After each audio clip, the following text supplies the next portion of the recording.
Bonsoir et bienvenue au Retour du Jeudi, l'émission qui discute de cinéma. Ce soir, on vous parle d'une tapineuse et d'un dentiste fou dans les couloirs du temps dans l'Armée des 12 singes, réalisé par Terry Gilliam en 1994. Générique.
Et pour en parler avec moi ce soir, Adrien. Tout à fait, bonsoir. Bonsoir Adrien, Chèche Bonsoir. et Mathias. Mais bonsoir. Bonsoir à vous, ça fait plaisir de vous retrouver. Et de même. Et on va vous parler du coup de l'Armée des 12 singes et je vous propose de commencer par regarder la bande-annonce pour se remémorer ce beau film que vous avez sans doute peut-être pas tous vu.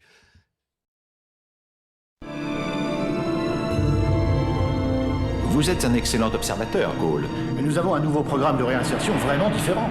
Ce serait l'occasion de voir votre peine considérablement réduite. Et pourquoi pas de contribuer de façon déterminante à ramener l'espèce humaine à la surface de la Terre. Pas de permis, pas d'empreinte, aucune condamnation. Mais il s'est farci 5 flics, comme s'il était complètement défoncé. On est en quelle année? À votre avis, 1996. ça c'est le futur, James. Vous pensez que vous vivez dans le futur? J'essaie simplement de recueillir des informations qui pourraient aider les hommes du présent à remonter aux origines du virus. Parce que maintenant, ce n'est pas le présent. C'est un endroit pour les fous ici. Je dis pas que t'es pas dingue, Cole. T'es même... déjanté complètement. L'armée des 12 singes a répandu le virus.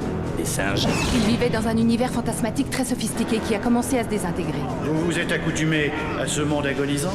Non, monsieur. C'est d'une aide qu'il a besoin. Vous ne me prendrez plus pour un fou quand vous verrez les morts. Ma place n'est pas ici. C'est à cause du système que t'es ici.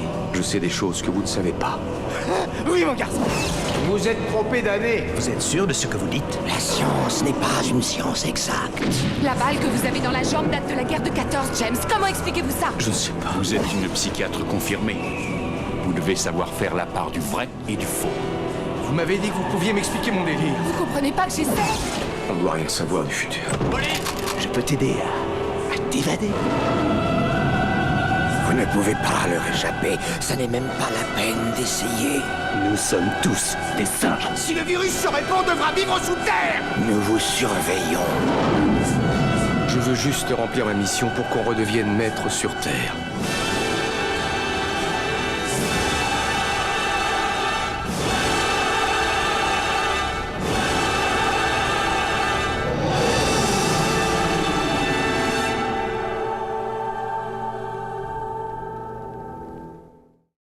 Voilà, une bande-annonce qui en dit un petit peu quand même sur le, Ouais, sur un le peu film, trop, un petit quand peu même. beaucoup, c'est le problème des bandes-annonces. Moi, je ne les regarde plus, les bandes-annonces, perso. il faut pas. Voilà.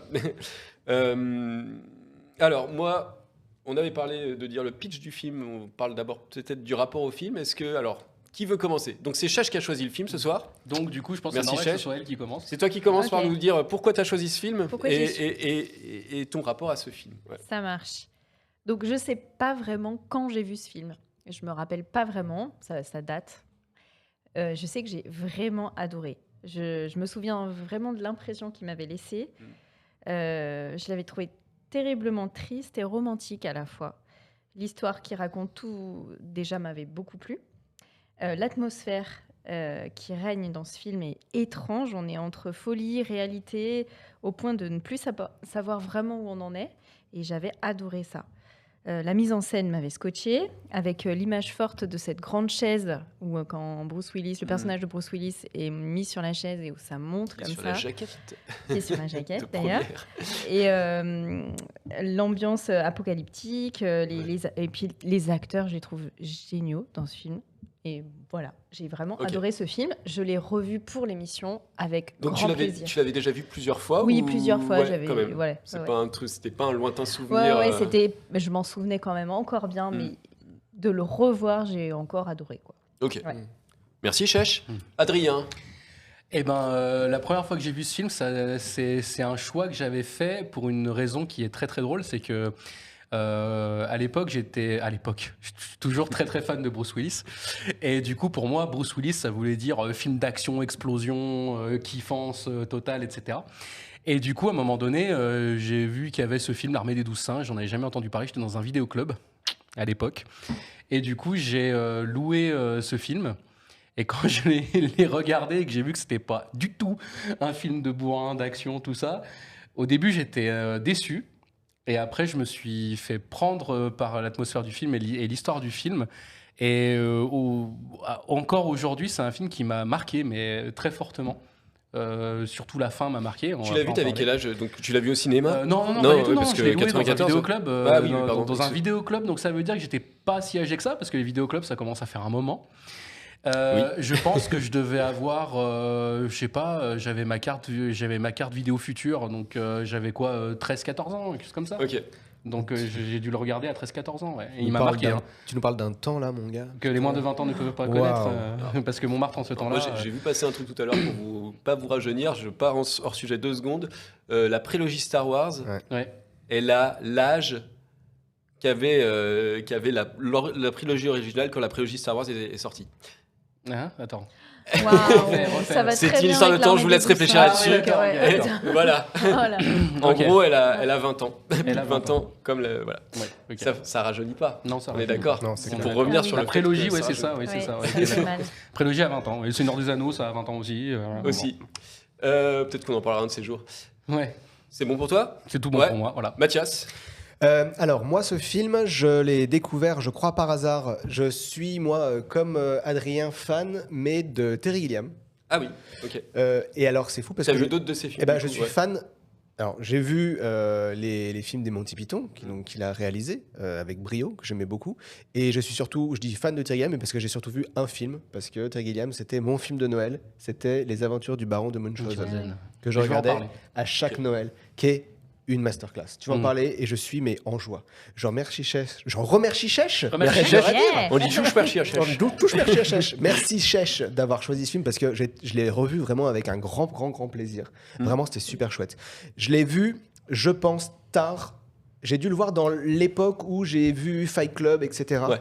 Et je pense que c'est ce côté Brad Pitt, film un petit peu sombre, cinéma science-fiction, anticipation, qui m'avait hypé et j'ai lancé et j'ai adoré. Et donc j'étais hyper content de l'avoir revu. Et ça fait partie des DVD. Alors j'en ai pas de temps parce que j'ai acheté beaucoup de DVD dans une période de ma vie très courte. Et après, plus du tout. Et je les achetais sur Cdiscount, pareil. Genre Ouais, il vient et du même endroit, le gars. ouais. Bah, Eh ben, je pense C'est peut-être que- pour ça qu'on a la et même ouais, édition. On a la même pareil, édition. pareil. On voyait avant l'émission que Adrien, Mathias et moi, on a strictement la même édition Voilà. de Première, le Ouais. magazine Première. Le magazine C'est- Première c'est qui avait n'importe sorti justement C'est L'Armée ça. des 12 singes en version DVD. quoi. Ouais. Voilà, parce qu'ils avaient les DVD pas chers à 4 balles. Je les C'est achetais ça. par l'autre 10, 20 et puis voilà. Je pense que je l'avais acheté en même temps que La Planète des Singes. J'avais acheté tous les La Planète des Ouais. Singes sur Cdiscount, plus L'Armée des 12 singes, qui n'a rien à voir. Qui a rien à mais- voir. C'est une commande de singe. Il y avait singe. Il y avait dans le singe titre. dedans. C'est ça. Et donc, j'avais beaucoup aimé ce film et j'aime toujours ce film. Merci. Un grand Merci plaisir. Chèche, ouais. Et donc tu l'avais vu plusieurs fois ou là Oui, c'était... oui. Bah, je l'ai en du coup, DVD, vu donc que je l'ai tu vu l'avais en plusieurs fois. Ouais. Ok, Ouais, ok. ouais. Tu rentabilises ces DVD. Oui, alors de plus en plus mal, déjà parce que je n'en achète pas et Oui, parce du que coup. maintenant j'ai avec quelqu'un qui n'apprécie pas de revoir les films. Ah ok, Donc du coup, comme je regarde avec elle, je ne regarde pas les films non plus une deuxième fois. ça marche. Voilà. Mais à l'époque, ouais, je ponçais les films quand je les aimais, je les regardais plusieurs fois. Ouais, ouais, ouais. Celui-là en fait partie. Ok. Et toi? Et Oula. toi Eh Alors, ben, toi, Sylvain. moi je l'ai vu, alors j'étais jeune aussi, je sais pas quel âge j'avais, je pense qu'il passait à la télé. Mhm. Donc je sais pas, j'avais peut-être 12 ans ou 10 ans, j'en sais rien, 10-12 ans, je sais pas. Et en fait, ouais, ça m'a marqué, Mm. parce que l'ambiance, elle est dingue, elle est hyper oppressante, elle est très chelou, enfin c'est vachement chelou. Oui. Je sais que j'avais trouvé ça assez incroyable. La scène de fin où tu comprends des choses, tu dis ah mais c'est un truc de fou. Tout le moment où ça part dans la folie, où tu sais pas si c'est vrai, si c'est faux, enfin il y a plein de questions. Je crois que c'est la première fois de ma vie que je voyais un film comme ça en fait. Et trop bien. À la fin, je n'avais pas compris vraiment la fin quand il est dans l'avion à la toute fin qui croise là. Donc moi j'avais pas compris. Je sais que mon père m'avait expliqué du coup. Enfin, ce que lui avait compris, est-ce qu'on se comprend tous la même chose? Je ne sais pas. On en parlera aussi. On en parlera sans doute. Mais voilà, donc un truc de fou. Un truc qui m'avait marqué, c'est que je trouvais que le générique de début et tout, et la musique. La musique reste. Je vous laisse écouter cette musique vite fait qu'on se la remémore. Cette musique, je trouvais qu'elle me faisait penser à autre chose que je regardais à l'époque. Et je propose de regarder tout de suite un générique. Oh Tu regardais ça? Sérieusement? Voilà, et pareil, on peut couper. Non. Alors, j'ai jamais regardé, je crois. C'est quoi? Eh ben, c'est PJ. C'est une série policière. Une série de fou des fin des années 90 ouais. jusqu'à dans les années 2000, une série française avec Julie, pas avec Julie Lescaut, non avec Bruno Volkovitch. Ouais. Et voilà. Ah mais je connaissais pas. Que moi je kiffais et je trouvais que ça se ressemblait vachement, sans doute parce que je n'avais jamais entendu d'accordéon ailleurs que là. Et voilà. Ah ouais. J'avais un autre point que je voulais dire. On peut juste nommer Astor Piazzolla. Ah oui, bien sûr. Alors la oui, musique, parce que j'avais pas son nom. Très grand compositeur. Ouais, mais c'est ouf de choisir ce type de musique, je trouve, dans un film comme ça. Enfin, c'est Terry Gilliam. C'est très Gilliamesque. Alors, oui, le truc que j'ai pas dit, c'est que mon rapport au film, Terry Gilliam, c'est le seul film de lui que j'ai vu avec Sacré Graal. J'ai commencé à regarder Tideland, que j'ai trop oppressant pour moi, je peux pas. Parce que ça touche à l'enfance, je pense que c'est pour ça. C'est quelque chose, ouais. Et l'autre rapport que j'ai à Terry Gilliam, je vous l'avais déjà dit quand on avait fait sur The Dark Knight, c'est que j'avais fait une analyse filmique aussi sur Brésil. Quand je devais rentrer, j'avais juste vu une séquence qu'on devait regarder, et puis après, pour rentrer en école de cinéma. Voilà, c'est tout ce que j'ai. Petite anecdote, parce que là c'est fini mon rapport au film, je vous dis une petite anecdote que j'ai eue. C'est le deuxième film qu'on fait en 2 émissions, où il y a Bruce Willis dedans, et où il va dans un taxi, où la personne qui conduit le taxi, c'est une femme. Et c'est assez rare pour le noter, je trouve. Voilà. J'ai revu le film hier, je dis... Ah, dans Pulp Fiction. Dans Pulp Fiction, c'est pareil. Mais ça fait le 3e film où il est dans un taxi. Parce que j'allais dire dans le 5e, je pense que c'est le 5e élément, c'est lui qui conduit le taxi. Et c'est le 4e film des Retours jeudi où il est dans un taxi. 4e film. Bon, c'est pas un taxi, c'est un chauffeur privé. Mais dans Die Hard, il a. Dans Die Hard, exact. Bon, en fait, on en a fait quelques-uns. En fait, on aime bien Bruce Willis. On est très Bruce Willis au film. On avait fait aussi Moonrise Kingdom. Enfin voilà. Ouais, c'est vrai. Je vous propose d'avancer un petit peu. Et Chèche, je te propose de nous faire le pitch du film pour les gens qui n'ont rien compris derrière leur écran ou derrière leurs écouteurs de podcast. D'ailleurs, ce que je vous propose, c'est je fais vraiment le démarrage du film. Et comme je vais développer les personnages, on n'en parle pas trop. On va pas aller trop loin. Très bien. Donc en gros, c'est pas un résumé. Un pitch de la potch. Un pitch de la potch. Putain, les années 90. Là, on est en plein dedans là. Donc on est en l'an 2035. T'es sûr qu'on n'est pas au XVIIe siècle? Ouais, je crois pas. T'as vérifié? Mais j'hésite. Putain, on va nous tomber dessus, Chèche. Allez, excuse-moi. Soyons précis. La surface de la Terre est devenue invivable pour l'humanité. Un virus mortel d'origine inconnue a éradiqué 5 milliards d'humains en 1997 et a contraint les survivants, 1% de la population mondiale, à vivre sous terre pour éviter leur contamination. Donc pour tenter de trouver un remède, les scientifiques du futur utilisent des prisonniers et ils les envoient dans le passé pour recueillir des informations sur le virus. Et je vais m'arrêter là pour le résumer. C'est super. Mais c'est un pitch, c'est un très bon pitch, c'est ça, c'est exactement ça. C'est un pitch de départ, voilà. C'est le départ. Ouais. Eh ben très bien, du coup continue puisque c'est à toi de nous parler des personnages qui peuplent ce film qui sont assez singuliers, je dirais. Ouais, grave. Alors je vais vous parler pas de tous les personnages, mais du moins des personnages principaux. Donc le premier personnage, le personnage principal, s'appelle James Cole. Il est joué par Bruce Willis. Il est donc enfant. Il assiste à sa propre mort dans un aéroport. Ce pauvre James. Et sans le savoir, bien entendu. Il sait pas que c'est lui. Parce que elle nous a spoilé le dernier plan, la fin du film, quoi. Eh oui, c'est la fin du film. Mais c'est pas grave. On part du principe que les gens ont vu le film. Oui. Ah bon ? Oui. Ok. Donc, Donc évidemment, il ne sait pas qu'il se voit lui-même mourir. Oui. Mais il garde ces images, notamment celle de Catherine Reilly, dont il finira par tomber amoureux. James est une personne définie comme dangereuse. Il n'hésite pas à tuer pour se défendre. Et il dit aussi qu'il a une bonne mémoire, qu'il est solide et qu'il pense être choisi pour cela, pour voyager dans le temps. Donc tout le charme de ce personnage, Très bon charme. brillamment incarné par Bruce Willis, réside, moi je trouve, dans sa vulnérabilité. Au début du film, il semble solide, sûr de lui, mais au fil des épreuves, il va quand même dans un hôpital psychiatrique, il est gavé de médicaments, il fait des voyages dans le temps, donc il finit par douter de lui-même et de sa santé mentale. Il est condamné à revivre éternellement finalement la même boucle temporelle pour vivre quelques maigres instants de bonheur auprès de Catherine. C'est quand même bien triste tout ça. C'est triste. Très C'est un triste. personnage touchant. Ouais, Très il est Ouais. extrêmement Oui, bien c'était écrit. particulier de faire ça à cette époque-là pour Ouais. Bruce Willis, je Ouais. trouve. Et On puis, en reparlera plus tard. mais- juste petite parenthèse, toi en fait tu dis toujours Sylvain que pour toi quand t'aimes regarder un film quand tu réussis à M'attacher au t'accrocher personnage. Ouais, t'attacher au absolument, personnage. ouais. Je pense que là Je me suis plus il y a tous les ingrédients, quoi. attaché au personnage d'après dont on va ouais, parler. dont on va parler, mais oui, non mais ça pour des raisons qui sont hormonales. Mais oui, effectivement, j'aime bien les, c'est quand même un j'aime super bien les gens qui c'est quand même bavent un super personnage, quand même. et qui mangent des araignées. Voilà.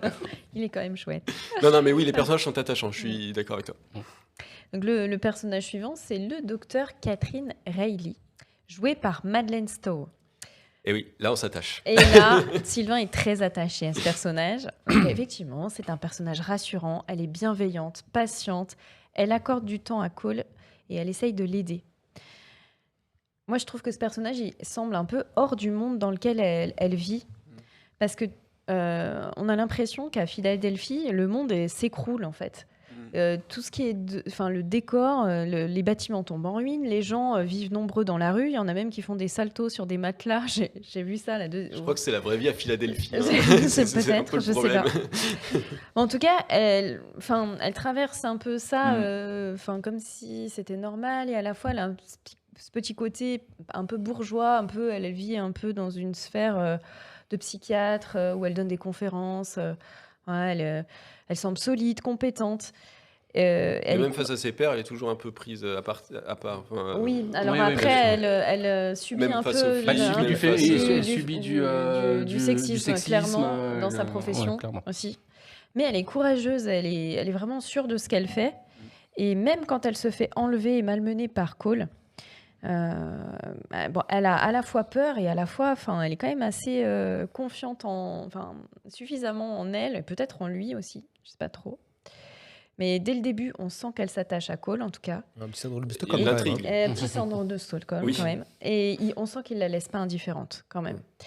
Et quand elle comprend qu'il n'est pas fou, elle veut tenter de sauver le monde avec lui. Mais malheureusement, pour eux, ça sera peine perdue. Donc, concernant leur relation, je trouve qu'il y a de très belles scènes entre eux. Et c'est peut-être pas méga sain entre un Non, docteur et ouais. son patient, on est d'accord. Mais Ou entre un mec qui percute, Voilà. qui kidnappe et sa kidnappée, quoi. Mais je trouve qu'en fait, Terry Gilliam a une façon de filmer ça qui nous fait ressentir quelque chose de très physique entre eux. Ils se touchent beaucoup, ils s'accrochent littéralement l'un à l'autre pour ne pas tomber. Alors moi, j'aime beaucoup cette façon de filmer l'amour, on peut dire. On va avoir des problèmes. Voilà, on va avoir des problèmes. On va avoir des problèmes. Est-ce qu'on a la scène, du coup J'ai pas mis la scène. Le troisième personnage dont je vais parler, c'est Jeffrey Goin, joué par Brad Pitt. Incroyable. Donc, ouais, Incroyable. il Chips. joue Incroyable. d'une façon effectivement complètement dingue. J'en reparlerai plus tard. Ouais. Oui. Donc, c'est un personnage qui nous questionne, car au premier abord, on se dit qu'il est complètement dingue, fou, quoi. C'est le fils d'un scientifique qui travaille sur les virus, et lui, Jeffrey, il se révolte contre la consommation de masse. Le film avance, et malgré sa façon de parler et de se déplacer, son œil fou, on finit par se demander s'il n'est pas bien plus sain d'esprit qu'il n'y paraît. Et est-ce qu'il n'est pas tout simplement en révolte contre une société devenue folle ? Il est inadapté pour ce monde, en somme. Donc il rencontre James Cole à l'hôpital psychiatrique, il fonde l'armée des 12 singes par la suite pour défendre le droit des animaux. Et son projet sera en fait de libérer les animaux du zoo et non de répandre un virus mortel comme James Cole avait fini par le penser. Donc il explique ça très calmement aux membres de l'armée des 12 singes et je vous laisse regarder la petite vidéo où il explique ça. Pendant mon séjour à l'asile, ils ont étudié mon cerveau de façon intensive. On a de la recherche médicale. On m'a interrogé, on m'a radiographié, on m'a examiné de partout. Ah! Puis ils ont entré toutes les données me concernant dans un ordinateur, grâce auquel ils ont créé un modèle de mon esprit. Oui, monsieur. Ensuite, grâce à ce modèle, ils ont réussi à générer toutes les idées que j'étais appelé à avoir, disons, dans les 10 ans. Lesquelles idées ils ont soumises au calcul de probabilité grâce à un appareil extrêmement performant, de sorte qu'ils ont pu déterminer tout ce que j'allais faire au cours de cette période. Ce qui explique qu'elle ait su que j'allais utiliser l'armée des 12 singes pour écrire une page de l'histoire du monde bien avant que je le sache moi-même. Elle connaît exactement mes moindres intentions avant même qu'elles me viennent à l'esprit. Qu'est-ce que tu dis de ça? Il joue très bien. Il joue très très bien. Ouais, vraiment, un Brad Pitt. c'est fou, hein. Tu diras après ce que ça en a découlé, ce jeu, ou pas? Au niveau reconnaissance. Au niveau reconnaissance. Alors si elle le dit pas, parce qu'on parle un peu après. Je vais avoir une chronique, mais à ce moment-là, peut-être que tu pourras sinon, tu rebondiras à carrément. Ouais. Donc je vais vous parler ensuite pas d'un personnage, mais de plusieurs personnages. J'ai appelé ça la ribambelle de scientifiques. Les scientifiques, ouais. Donc ils sont tous plus flippants les uns que les autres, à tel point que eux aussi semblent irréels parfois. Ils parlent à Cole à travers des écrans multiples. Ils se trompent parfois d'époque, de voyage dans le temps. James se retrouve par exemple pendant la Première Guerre mondiale à un moment. Il donne des numéros de téléphone pour être joint dans le futur. Et à aucun moment, il ne semble bienveillant ou rassurant. On ne sait même pas vraiment s'ils veulent sauver l'humanité. Ils essayent de le rassurer quand même. Oui. Il lui chante une chanson. Ouais, ils lui disent t'inquiète pas, ça va aller tout. Mais ils font peur. Ils font peur, mais ils font plus peur qu'autre chose. Ils font bien flipper, mais ils essayent. Je trouve. En tout cas, voilà, on n'a pas trop confiance en la science, quoi. Je trouve. Ils font très jeunet, je trouve, un petit peu dans le. Oui, il y a un peu de ça. Totalement. Ouais, carrément. Il y a un truc. Jean-Pierre Jeunet, tu veux dire? Ouais, mais complètement, je suis totalement d'accord. J'en parlerai après. Je me suis posé la même question pendant le film en le revoyant hier. Donc, je vais vous parler maintenant du docteur Peters, joué par David Morse. Oh, quel acteur! Alors, lui, c'est le méchant. Eh oui. On le sait pas tout de suite. On le sait pas, sauf si on a vu la bande-annonce, du coup. On le sait pas. Lui, il a décidé vraiment de mettre fin à l'humanité en trimballant des virus dans le monde. Et avec sa bonne bouille, on ne l'avait pas vu venir. Quoique, si on tend l'oreille à ce qu'il dit à Catherine Reilly lors de sa séance de dédicace, il y avait un petit indice. Que vous êtes injuste avec les alarmistes. Ah oui, Tania, tu ne veux pas te faire... Aujourd'hui, je pense que le monde est bien obligé de reconnaître que la planète n'a aucune chance de survivre aux excès de l'espèce humaine. C'est sans doute vrai. La prolifération des armes atomiques, la démographie galopante, la pollution des mers, des terres, de l'air, le non-respect de l'environnement. Dans un tel contexte, ne croyez-vous pas que celui qui crie au loup est bien moins délirant qu'on ne veut le dire? Un sacré méchant, dis donc. Ça se voyait quand même. Ça se voyait quand même. Indice chez vous. Là, en bas de votre écran. Et puis, pour finir, je vais vous parler de la voix. James est interpellé tout au long du film par une voix désincarnée qui s'adresse à Cole en l'appelant Bob. Et la voix est présentée comme celle d'un sans-abri en 96. Mais en fait, on ne sait pas vraiment. On ne sait pas trop, on ne sait jamais. Le film n'explique jamais vraiment la véritable origine de la voix, ni son but, ni ses motivations. Cependant, la voix semble voyager avec Cole à travers le temps et toujours au courant de ce que James Cole vient de faire, est en train de faire ou est sur le point de faire. Voilà. Donc ça en fait quelque chose de très étrange aussi dans le film. Et c'est ce qui nous fait penser que peut-être qu'il y a de la folie là-dedans. On ne sait pas trop, on ne sait jamais. Ouais. Ça rajoute un truc. Il y a un truc que j'ai trouvé vachement cool. Là, tu parlais de la relation entre Cole et le docteur. Je trouve ça super intéressant qu'au moment où lui se dit qu'il doit être fou, elle se dit mais non, en fait il a raison. Il y a un switch qui n'est pas très long, qui dure une dizaine de minutes. Mais c'est super bien. Quand je l'ai revu hier, je dis ah ouais, mais c'est trop bien ça. C'est très bien. Vraiment trop bien. Carrément. Est-ce que tu as un petit point à rajouter? Non, c'est bon pour l'instant. Ok, très bien. Bravo. C'est un film, donc merci Chèche de nous avoir rappelé tous ces personnages qui sont effectivement hauts en couleur. Et c'est un film qui nous parle de voyage dans le temps. Donc je propose à Mathias d'essayer de nous expliquer en quelques mots les différentes timelines possibles dans les voyages dans le temps. Oui, dans la fiction. Dans la fiction, oui. Une fois de plus, je me suis perdu dans les méandres d'Internet, dans les mémoires et dans les théories sur le temps. J'ai le vertige. Wow. Jusqu'à maintenant, j'avais peur du vide intersidéral de l'espace. Maintenant, j'ai peur du temps. C'est dramatique. Non, mais t'inquiète pas, ça n'existe pas. Ouais, c'est ça qui est terrible. Alors oui, le film, super. Est-ce que c'est de la science-fiction d'anticipation? Je me suis posé la question, on en avait parlé une fois. Pour moi, c'est de l'anticipation. Ouais. Alors, l'histoire d'un virus qui contraint les hommes à vivre reclus dans des abris où les animaux reprennent le pouvoir sur le monde extérieur et dont le héros nous a, dit-on, violé l'état d'urgence permanent. Il y a un petit air de déjà vu, comme on dit en France, non? Hein, déjà vu. Voilà, comme donc, Néo. anticipation, bravo. Alors, les voyages dans le temps, les paradoxes, les boucles temporelles, on y va. Le temps. Qu'est-ce que le temps? Ça, c'est Alice au Pays des Merveilles. Le film pour enfants, hein, pas l'autre. Oui. Alors, on sait plus ou moins maintenant que le temps est lié à l'espace, et on parle d'espace-temps. Je vais vous parler là des différentes lignes temporelles possibles et utilisées dans la fiction. Il y en aura 3 et une petite bonus. On a la ligne temporelle inaltérable que l'on voit là. Donc c'est une ligne temporelle unique et figée. Quelles que soient les actions des personnes qui voyagent dans le temps, la ligne ne changera pas. On part dans le passé, on vit des aventures, mais tout ça ne change pas la ligne dont on vient. On retrouve d'ailleurs exactement le même monde au moment où l'on revient dans le présent. On parle donc même de boucle causale, car ce que nous faisons dans le passé permet le présent qu'on a connu. Le futur ne serait donc-il pas un livre ouvert ou essere un libro aperto, comme on dit en italien, pour qui penserait que tout a déjà eu lieu? Alors, on peut voir ça dans la fiction au cinéma, dans Interstellar. Oui. Harry Potter et le prisonnier d'Azkaban, mais aussi... Il me vole ma chronique. Non, mais vas-y. J'ai fini. Non, mais c'est ça. Il n'y a pas de problème. Terminator. Parce que Terminator, je rappelle, il y a les machines qui se révoltent parce que Skynet crée les Terminators. Ils envoient dans le passé quelqu'un pour sauver Sarah Connor et puis un Terminator pour la tuer. Et c'est ce Terminator qui conduira à la création de Skynet. La boucle est bouclée. Ça veut dire que tout est un peu écrit d'avance, et c'est ce qu'on appelle d'ailleurs le paradoxe de prédestination. On ne peut changer ni le futur ni le passé, tout est déjà écrit. Et qu'en est-il alors du libre arbitre, me direz-vous?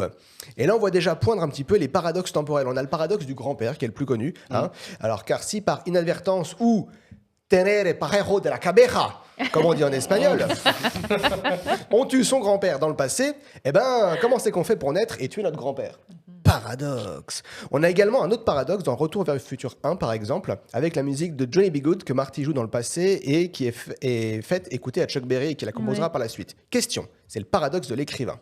Si Marty apprend Johnny B. Goode dans le présent, retourne dans le passé, la joue, que Chuck Berry l'entend, la compose et que Marty du futur l'apprend, qui a composé la musique? Eh ouais. C'est l'histoire de la poule et de l'œuf. Hein. C'est l'histoire de la poule et de l'œuf. Et ça, c'est pas what the fuck, comme on dit bientôt au Groenland. D'ailleurs, ça y est, l'espace-temps, enfin en tout cas, l'espace se contracte en ce moment. Hein. Oui. Il est en train de changer. Ça, c'était la première ligne temporelle. Ensuite, on a la ligne temporelle dynamique. Alors cette fois-ci, on a encore une seule fois une ligne temporelle, sauf que cette fois, tout changement dans le passé conduit à des changements dans la ligne temporelle pour l'avenir. Alors ça, au niveau des films, on a l'effet papillon, qui est un joyeux bordel, mais qui est passionnant à regarder. C'est vrai, passionnant à regarder. Un truc de malade. On a Looper. Oui, exact. On a X-Men Day of the Future Past. Day of Future Past, voilà, qui est extraordinaire. Tu nous en as parlé juste avant l'émission. Il est en allemand. Moi, je l'ai que en allemand. Que la version allemande, sous-titrée allemand. Et on a aussi Retour vers le futur 1, parce que Retour vers le futur 1, en fait, se torche un petit peu avec toutes les possibilités scénaristiques, mais ça fonctionne, donc on s'en fout, parce que quand Marty McFly change le passé, sa vie future change. Hein. Je vous rappelle qu'après, il a un super 4x4, son frère et sa sœur s'en sortent bien, tout le monde va bien. Il ne se souvient pas de tout ce qu'il a vécu avec ses parents qui avaient leur super 4x4. Là, il y a un truc qui est très bizarre. Juste. Troisième théorie, le multivers temporel. Alors là, c'est le bordel. Alors, comme la ligne temporelle dynamique, chaque action implique des changements, mais dans une autre ligne créée suite au voyage dans le temps. Alors ici, ce qui est pratique, c'est qu'il n'y a pas de paradoxe. Pas de paradoxe du grand-père. Vous pouvez allègrement tuer votre aïeul puisque vous êtes dans une timeline où vous existerez toujours, quoi qu'il arrive, et que, à la rigueur, la ligne temporelle où vous avez tué votre grand-père, avant qu'il ne vous fasse naître, elle explosera dans un paradoxe temporel que l'univers ne saurait tolérer. Mais YOLO, comme disent les cons en fait. Hein. Un petit bonus, c'est la boucle temporelle. Alors là, j'ai pas forcément d'image, mais c'est un peu un sous-genre en soi. C'est les personnages. Alors, on n'a pas forcément d'explication, qui sont bloqués dans une boucle temporelle qui boucle comme ça, passé, présent, passé, présent, passé, présent. Et pour se trouver sa fin, soit dans l'une ou l'autre des lignes qu'on a vues avant. Alors ça, on a Un jour sans fin, avec le jour de la marmotte. On a Happy Birthday également, qui fait ça. Et Edge of Tomorrow. Ouais, absolument. Ouais, il est excellent. Incroyable, qui sort un peu de nulle part et qui est trop bien. Voilà. Pas prévu d'être bien, mais en fait trop bien. Et qui est intéressant parce qu'il met en place un autre paradoxe, qui est le paradoxe du savoir. C'est que qu'est-ce qu'on fait de ce temps à disposition pour engranger du savoir et puis pouvoir gagner sur le futur. Moi, j'ai toujours la question, est-ce que le cerveau, il est capable d'engranger autant de savoir, puisque du coup, tu refais ta journée combien de fois quoi. Super transition, ça n'a rien à voir avec le cinéma, mais je vous conseille, parce que c'est mon coup de cœur, je crois, de la décennie, jouer au jeu vidéo qui s'appelle Outer Wild, où vous vivez une boucle temporelle de 22 minutes qui est incroyable. C'est un jeu qui m'a fait pleurer, c'est fantastique. On a beaucoup parlé, pour ceux qui aiment les jeux vidéo. Jouer à ce jeu, il est incroyable. Il est super bien. Ah ouais. Alors, on va revenir au film pour conclure. Donc, c'est l'Armée des 12 singes. Donc, dans l'Armée des 12 singes, dans quel type de ligne temporelle nous trouvons-nous ? C'est une question, n'hésitez pas. Eh ben, c'est le passé. Enfin, quand alors, je sais le truc plus le nom de tes trucs, mais c'est ça. C'est quand tu n'as pas changé, en fait. C'est la ligne temporelle unique, la boucle causale. Ce qui veut dire que tout s'est déjà produit et se produira en dépit des actions des protagonistes. Je sais pas si c'est inaltérable. Enfin, moi, j'ai pas compris la même chose que vous à la fin. Mais allons-y. Alors, justement, j'y viens. Alors, sur la fin, on pourra en parler. Ça ouvrira le débat. Pire. Les actions des protagonistes permettent tout ce qui se réalise. D'ailleurs, on a l'appel de Bruce qu'ils ont déjà entendu et en fait, ils réalisent que c'est lui qui a appelé. Sa copine aussi qui appelle à la fin du film pour dire en fait, c'est bon. Et en fait, c'est ce qui sert de point de départ pour les voyages dans le temps pour dire il faut retrouver cette personne-là.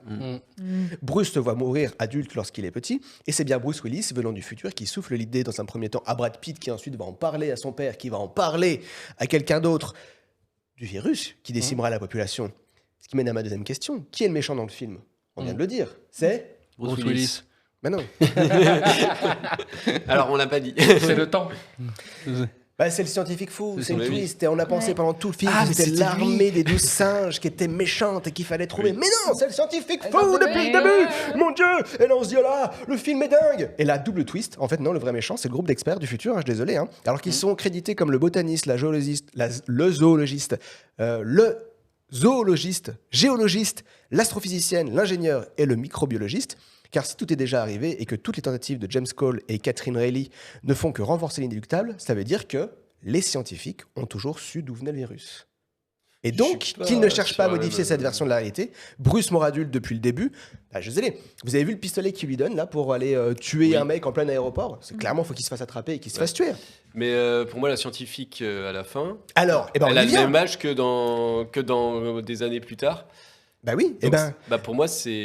Et là, elle allait arrêter le truc. Enfin, moi, j'en avais conclu ça. Qu'est-ce qu'elle vient faire, cette scientifique ? Elle vient dans l'avion, elle dit qu'elle travaille dans les assurances, peut-être pour s'assurer que tout se déroule comme prévu. D'ailleurs, le poison, il a déjà été. Oui, c'est ça. En fait, le truc qui marche pas, c'est qu'il a déjà fait respirer. Il a fait respirer. Ouais, mais juste à l'aéroport. Alors qu'il doit aller à Kinshasa, qu'il doit aller dans plein d'autres pays. Mais ça veut dire je crois qu'il a fait 5 arrêts. Et pour tuer toute la population, on va dire que. Mais il l'a pas encore fait, les 5 arrêts. Non, pas encore. Il va les faire. Il démarre son voyage. Il l'arrête dans l'avion. Est-ce qu'elle va le buter dans l'avion ? Moi, j'étais plutôt sur un truc comme ça. Pourquoi est-ce qu'elle n'aurait pas laissé Bruce Willis le buter ? C'est pas qu'elle l'a pas laissé. Ils ont essayé, mais ils n'ont pas réussi. Ils ont essayé en lui donnant un pistolet hyper voyant au milieu d'un aéroport. Ils ont peut-être donné que ce qu'ils avaient sous la main. Ils avaient que ça sous la main, mais zut alors. Moi, je pense. Toi, t'avais compris comme moi. Mais totalement. Ouais, d'accord. Moi, vu qu'elle a l'âge, en effet. Ouais, c'est ça. En fait, c'est qu'elle revient. Parce que je me suis reposé la question hier et je me suis dit, mais non, elle a un bon âge et du coup. Oui, elle revient dans le passé. Je suis d'accord. Elle revient dans le passé, mais elle vient s'assurer que tout se déroule bien. Moi, je suis pas sûre que, comme je vous dis, moi, je pense que c'est pas, ils sont pas là pour sauver le monde, en fait. Parce que toi, tu trouves que quand il rassure pas. Ouais, je sais pas. Je pense qu'il s'amuse de la situation. Il s'amuse à renvoyer des gars dans le futur. Je pense que ça reste ouvert, mais en tout cas, les deux explications se valent. Et moi, j'avais pas compris la même chose que vous. C'est marrant, du coup. Ouais, carrément. Moi, je vois un gros truc conspirationniste de ouf. Ouais, mais c'est le monde actuel te fait dire ça. Ouais, c'est le monde actuel, ouais. Et les cons. Eh ben, j'ai fini. Bravo. Je vais vous parler un petit peu de vrais voyages dans le temps, mais vite fait, là, sur une petite anecdote dont je vais vous parler. Mon anecdote qui est en deuxième page, ouais, c'est bon pour toi? Ok. Je sais pas si vous avez remarqué. Attends, je vais prendre mes notes, mes vraies notes, parce que. Non, mais je suis sur des notes, mais pas les bonnes.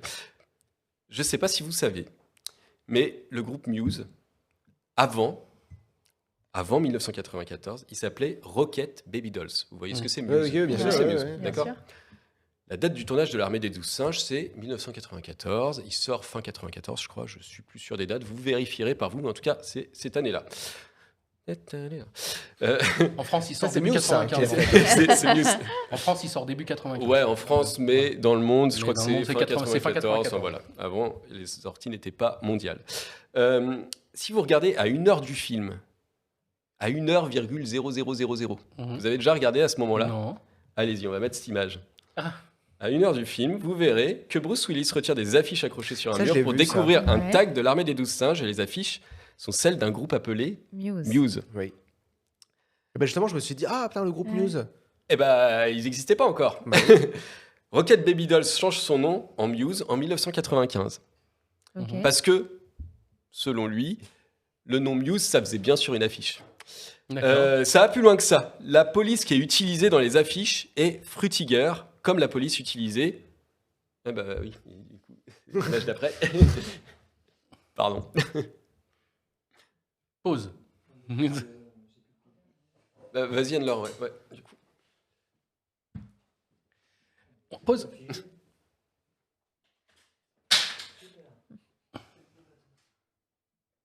Il y a l'autre qui s'est éteint aussi. Parle-en à Adrien si ça lui va de plus être filmé.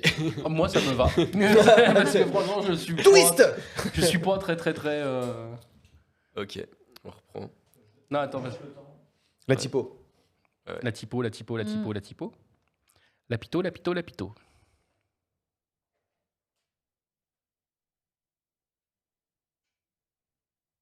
Monkey Business.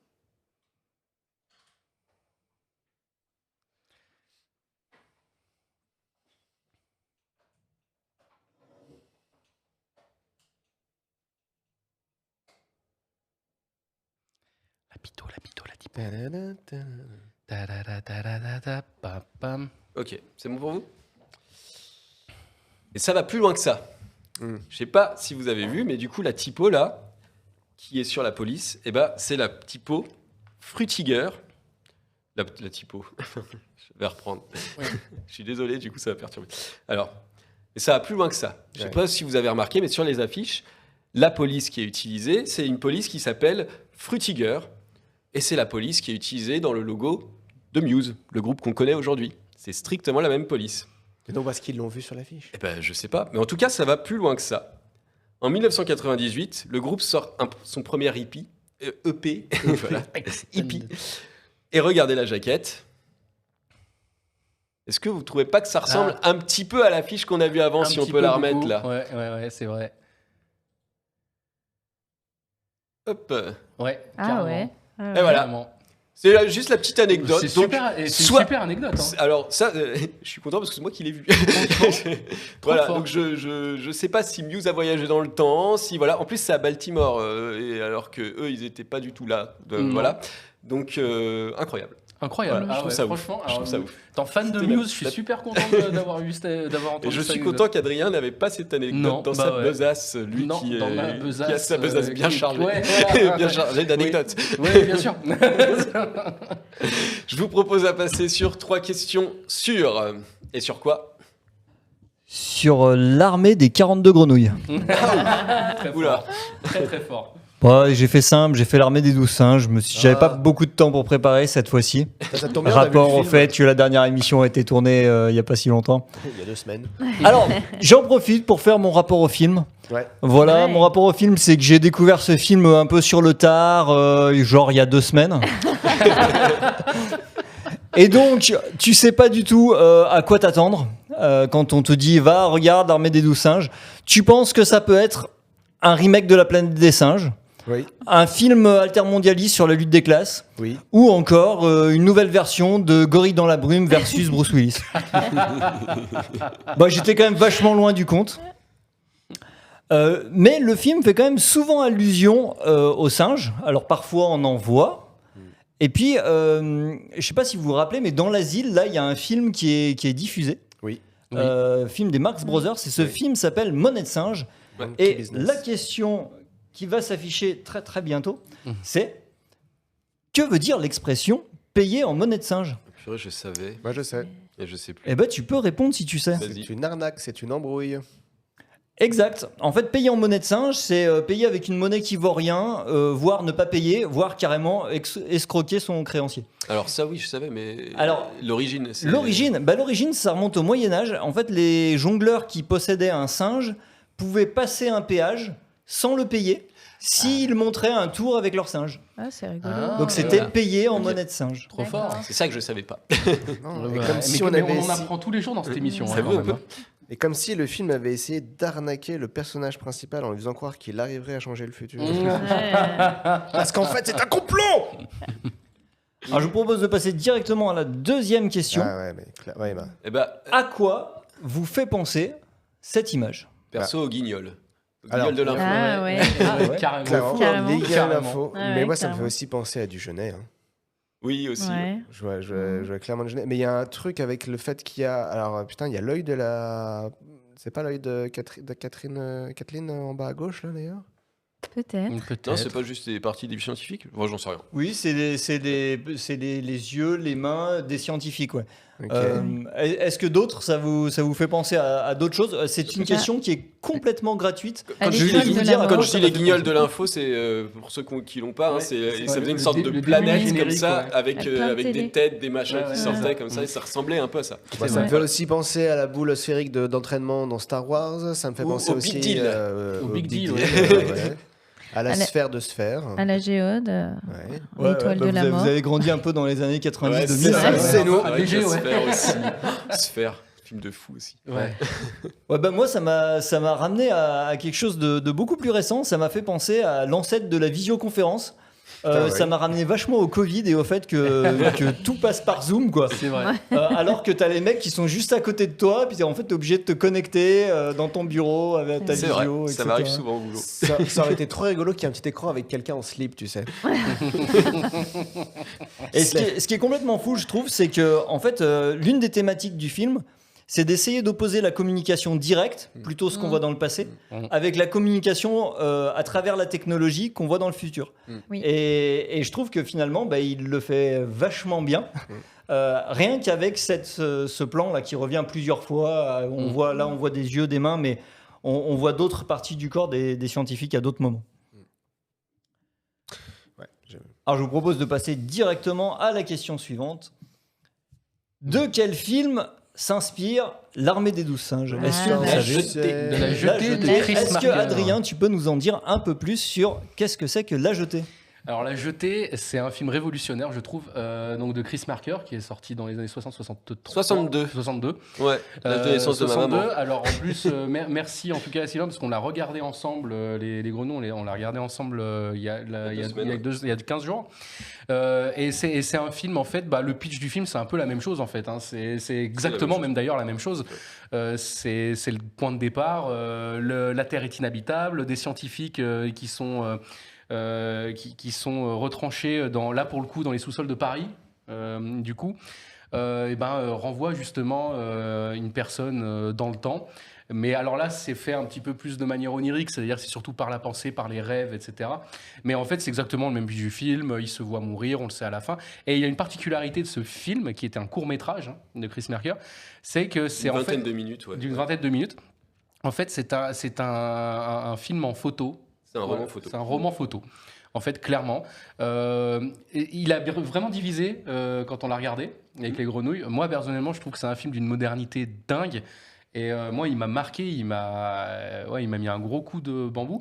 Je l'ai vu en école de cinéma après avoir vu L'Armée des 12 singes. Pareil. Et en fait, j'avais entendu parler qu'il était inspiré de La Jetée de Chris Marker et j'étais content de regarder ce film. Et c'est un excellent film. Et donc c'est Tout marqué en noir et blanc. au tout début du film, hein, vous Que c'est verrez, il y a d'ailleurs marqué inspiré de La Jetée par Chris Marker. Chris Marker qui est un pseudo. Qui est un pseudo Qui est un parce que pseudonyme. c'est un réalisateur Et français. ce que je tiens à dire, c'est que c'est un roman photo, ce qui avait été un peu remonté quand on l'avait vu ensemble, c'est que ça faisait vieillot, mais on savait faire des films en 1962, Bien on savait sûr. même faire des films en couleur, sans problème. Évidemment. L'idée là, c'est que Chris Marker est un photographe, et il a décidé de faire un film en noir et blanc, et en photo. Il y a un plan, par contre, qui est tourné en vraie image, je veux dire en pellicule, Image en animée. vidéo, en image animée, En image animée. parce qu'il estimait que la photo pouvait pas aller assez loin pour faire passer ce petit Voilà. moment ce petit moment d'émotion. Mais voilà, moi je le trouve incroyable. Il est trouvable sur YouTube, hein, de toute façon. Vous Gratuitement, ouais, tapez, sans c'est problème. gratuit évidemment. Donc vous tapez La Jetée Chris Marker et vous regardez ce film. Il y a une petite présentation avant qui est très intéressante d'ailleurs. Regardez le film avant de regarder Et la regardez présentation. le film quand même avant de regarder la présentation. Même si elle est mais, posée dès le début. Et après regardez L'Armée des 12 singes et vous verrez qu'il y a un autre niveau de lecture de L'Armée des 12 singes. Et je me permets de rajouter une petite info, je ne sais pas si vous l'avez. Alors, comment ça s'est passé? Columbia a acheté les droits de La Jetée pour adapter, mais n'avait pas de réalisateur. Non.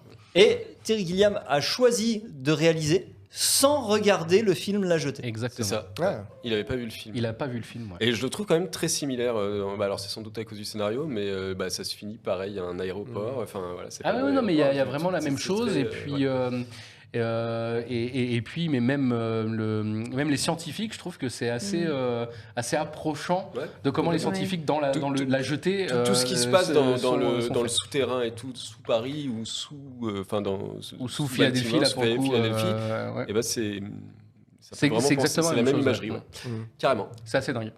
C'est fini pour toi, Sam. Eh ben merci Sam. pour ces 3 questions sur L'Armée des 12 singes. Et je vous propose de vous préparer. Est-ce qu'on est prêt en régie? Parce qu'on va pas tarder à faire une nouvelle chronique.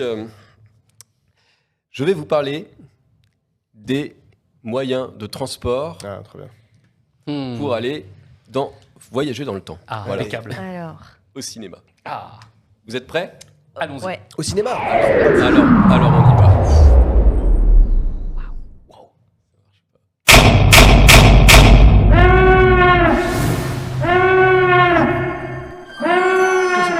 Mesdames et messieurs, bienvenue à bord du Time Explorer 42.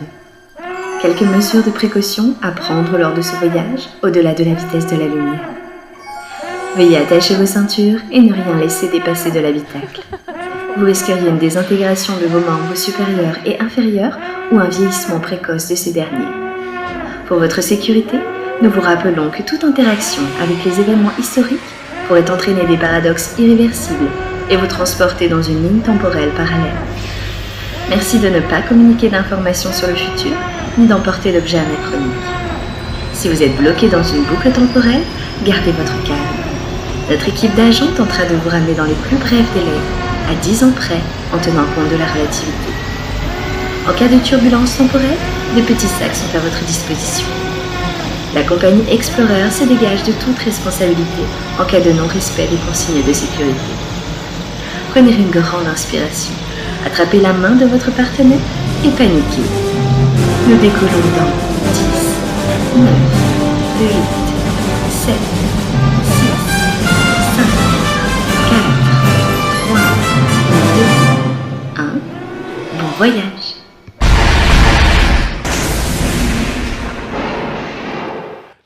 Alors- Sylvain, si ça n'a pas marché, on est dégoûté, quoi. Parce que là, j'espère Alors, qu'on tu est sais que. une autre année. C'est-à-dire, si ça n'a pas marché.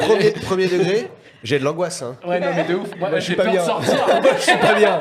Et de me rendre compte Non, non. qu'en fait, on est en 87. Moi, on est en train de me dire qu'on va. Honnêtement, depuis que je me suis renseigné sur le temps, là, je suis pas bien. Hein. Tu me dis on voyage dans le temps, je suis pas bien. Hein. Bah, sors dehors et puis. J'ai une angoisse là. Attends, faut que je regarde quelle année on est. On est bien. 2021, tout va bien. Pourquoi il n'y a pas de réseau? Pourquoi il n'y a pas de 5G? Trop bien, merci. Et ben voilà, merci Alice pour cette petite annonce. Donc les machines à voyager dans le temps, voilà, c'est quelque chose qui revient régulièrement au cinéma. Donc, La machine à explorer le temps de H.G. Wells, c'est la première œuvre littéraire évoquant un voyage dans le temps intentionnel et mécanique des personnages. C'est-à-dire qu'il y en avait déjà eu d'autres, mais c'était plutôt du rêve, c'était plutôt des choses comme ça. Mais un vrai voyage dans le temps comme ça commence avec La machine à explorer le temps de H.G. Wells. Ce que je veux dire par là, c'est que les personnages inventent cette machine avec l'intention de voyager et d'aller explorer le temps. C'est vraiment une intention. Alors, les représentations sont variées, mais a priori, Wells parle d'une chaise sophistiquée montée sur un socle contrôlé par des leviers. Donc, le roman a été adapté plusieurs fois en film, et voici la présentation qu'en faisait le film de 1960. Alors, en film, voilà, 1960, voilà. Oui, effectivement, il s'agit d'une simple chaise avec des leviers dans une version steampunk, donc un peu à la Jules Verne. Tout à fait. Voilà, vous avez un peu l'imagerie en tête de ce que c'est que le steampunk. Bien sûr. En 2002, une autre adaptation du roman propose une version un peu plus steampunk futuriste et réaliste, même si on y retrouve encore une sorte de siège correspondant à la description du roman. En fait, c'est un bouclier bizarre, et au milieu là-bas, vous voyez, il y a une chaise. Il y a une chaise, ouais. Voilà. Et le bouclier tourné autour ou... Je sais pas du tout, j'ai pas vu le film, j'avais Ouais, pas j'ai trop envie de le voir. Avec Guy Pearce. Déjà avec la nana à moitié à... J'avais plus envie de voir l'autre film que je trouvais, j'adorais l'affiche. Ouais, complètement. Voilà. Donc, la deuxième possibilité, c'est de voyager avec une cabine téléphonique. Mais oui. C'est effectivement avec cet objet incongru et décidément très londonien que le docteur se déplace dans l'espace et le temps dans la série Doctor Who, le TARDIS. Le TARDIS, voilà. Temps à relativité dimensionnelle interspatiale est très connu dans la culture populaire, parce qu'en plus, c'est la série la plus longue de science-fiction qui a jamais existé. Sachez que vous pouvez même visiter le TARDIS sur Google Maps en allant sur Earl's Court Road. Il y a un moment, il y a un endroit, il y a une cabine téléphonique comme ça de police là. Et si vous cliquez dedans, vous pouvez rentrer dans le TARDIS alors que vous êtes sur Google Maps. Voilà. Bon, alors attention tout de même, j'ai essayé. Il faudra un peu voyager dans le temps aussi parce qu'il faut trouver un Google Street View datant de 2012 pour pouvoir en profiter. J'ai pas réussi. Non, mais ça se trouve très facilement. Je vous enverrai le lien, il n'y a pas de souci. Voilà.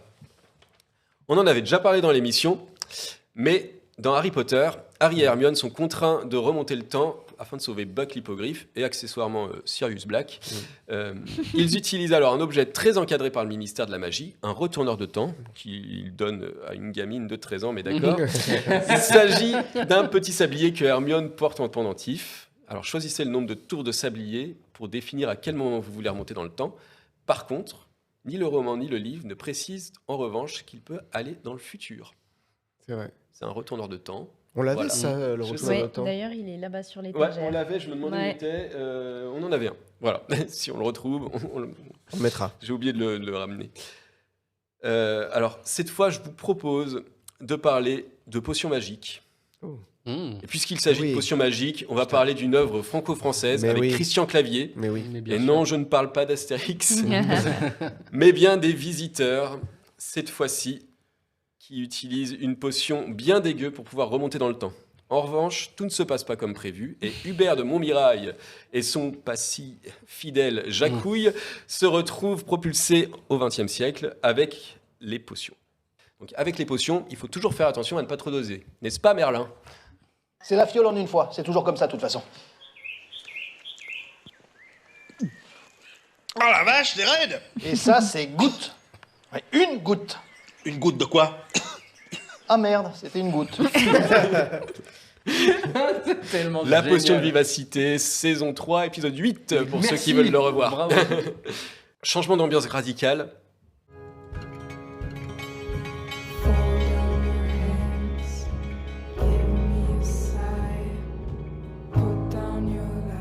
Voilà, on va pas la mettre en entier, mais j'aimerais bien.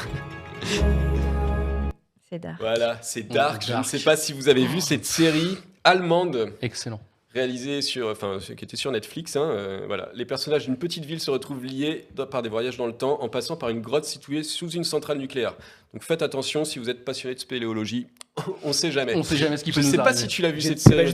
Non, et j'ai deux questions. Est-ce que la série est finie? Oui, il y a trois saisons, ça se finit. C'est ma deuxième question et ma troisième question, est-ce que c'est bien? C'est incroyable. Ah bah, je vais ça ne fait que 30 épisodes à regarder. Par contre, regardez-les à la suite parce que ne mettez pas de résumé quand tu Au passais... début des épisodes. Ouais, non mais quand tu faisais... en gros, il y avait une année d'attente Ah, putain, entre la saison 1 et la saison 2. Il n'y avait pas de résumé, ouais. Et tu comprenais mais rien du tout. Ouais, c'était compliqué, ouais. Moi, Déjà, c'était en allemand. J'aime beaucoup le démarrage. J'ai un tout petit bémol. Moi, j'ai un problème avec le jeu très... Placide. Bah, très allemand, Placide. quoi. C'est allemand. En fait, il leur arrive des trucs de dingue et ils sont toujours comme ça. Ouais, mais je crois que c'est vraiment une... Bah, c'est les Allemands. Hein, Non, mais c'est Je sais une pas. direction artistique qui est comme ça, et moi ça me va. Voilà, peut-être qu'il y en a qui trouvent ça. Tu regarderas, bien. Mathias. Moi, ça Bah me écoute, manque ouais, un en peu. plus, c'est marrant. Esthétiquement, elle est ouf. La Ça série. fait 2 fois qu'on m'en parle. Ouais. Ouais, je t'en ai parlé. Après, juste l'histoire, avant. ouais, elle est Non, mais c'est pour ça. Alors, le transfert de conscience. Ouh là là. Je ne sais pas si vous le savez, mais quand on essaye de transmettre des données d'un appareil électronique vers un autre, par exemple via un mail ou via une émission, l'émission d'ondes, comme ça a pu être le cas pour la télévision, on essaye toujours de transmettre le maximum de données avec le moins de place possible. D'accord ? C'est le plus simple. Et si vous avez connu le monde de la fibre, ou pire, un monde sans fibre, et pire, sans ADSL, je crois qu'on l'a vécu. On l'a vécu, on connaît. Alors vous voyez très bien de ce quoi je veux parler. Donc réfléchissons un instant à notre problème. Si on veut envoyer un humain dans le temps, eh ben comment on fait ? Mais est-ce qu'on a besoin de tout envoyer ? Finalement, est-ce que juste l'âme de la personne, ça suffirait pas ? Le corps, on n'en a pas besoin. On a besoin de son âme et de sa conscience. Et c'est de ce postulat que parle la série Travelers, les voyageurs du temps, diffusée il y a quelques temps sur Netflix. Donc des agents temporels arrivent à notre époque, pareil, hein, c'est toujours la même histoire, il se passe un truc dans le futur qu'il faut arrêter, voilà. Ils arrivent à notre époque via un transfert de conscience, et l'idée est d'écraser la conscience de quelqu'un d'autre de l'époque passée, juste avant sa mort, afin de profiter de son corps et de remplir sa mission. Parce qu'ils ne vont pas tuer quelqu'un pour ça, ils attendent que quelqu'un va mourir pour le choper son corps à la dernière seconde et ne pas le tuer. Voilà. J'avais trouvé, alors il n'y a que 2 saisons, je crois que ils ont abrogé la série, ça c'est très vite, c'est une série canadienne. J'avais trouvé ça trop bien. Il y a une dame d'ailleurs dans la série qui se retrouve dans le corps d'une handicapée, alors qu'elle de base elle n'est pas handicapée, et donc c'est intéressant, je trouvais ce truc-là. Alors, est-ce que vous avez déjà essayé de boire des bières dans un jacuzzi ? Ah oui.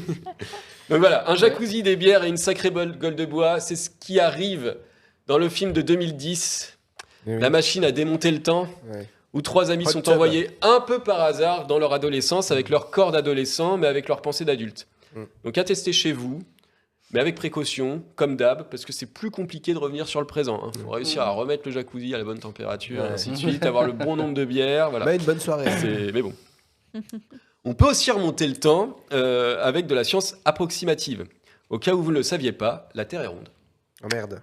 Alors, c'est une découverte assez récente, d'ailleurs. Il y a un YouTuber, Gérard Campanella, qui est allé jusqu'en Antarctique d'en parler. en décembre 2024 pour prouver qu'elle était plate. Et finalement, il a constaté qu'elle était ronde. Merci à lui, merci. Alors, partant de ce postulat, on sait que la Terre tourne sur son axe, comme ça. Donc, imaginons que la Terre, elle tourne dans l'autre sens. Comment ça ferait ? Tu veux dire sur elle-même ou autour du soleil ? Si elle se mettait à tourner sur elle-même, sur son axe, mais dans l'autre sens. Oui, ah bah oui. Et forcément, si la tourne à l'envers, alors forcément, on va remonter le temps. Forcément. C'est ce que se dit Superman dans le film éponyme de 1978. Tout à fait. Il se met à tourner très très vite autour de la Terre et hop, ça fonctionne. Je vous laisserai regarder la séquence sur YouTube, c'est assez incroyable avec des cascades qui remontent, des pierres qui... voilà. Un film de Richard Donner. Film de Richard Donner qui a fait les Goonies, émission très bien qu'on a faite il y a quelques temps. Merci de me... J'avais pas cité une émission. Voilà. C'est bon, je vais me rendormir. Et ils en parlent même dans Kaamelott à un moment donné de cette histoire de Superman. Ah ouais, c'est vrai. Ils en font un truc. C'est possible. Voilà. Trop référencé, Kaamelott. Ah bah, de toute façon. Alors, avec de la science, donc ça c'était pas très réaliste et approximatif, mais là maintenant avec de la science plutôt réaliste, dans Interstellar, Cooper utilise 2 grands principes scientifiques liés à la relativité théorisée par Albert Einstein. On en parlera plus tard. Dans ce film, les personnages ne maîtrisent pas vraiment les éléments. Ils subissent les effets que l'univers a sur eux. Et je vous propose de regarder en images. Une pour toi, une pour moi. Le temps va changer pour moi. Il va s'écouler plus lentement. Le temps passera pas pareil pour nous deux ? C'est ça. Tu vois, d'ici à ce que je rentre, peut-être qu'on aura le même âge. Toi et moi. Ouais. Imagine un peu ça.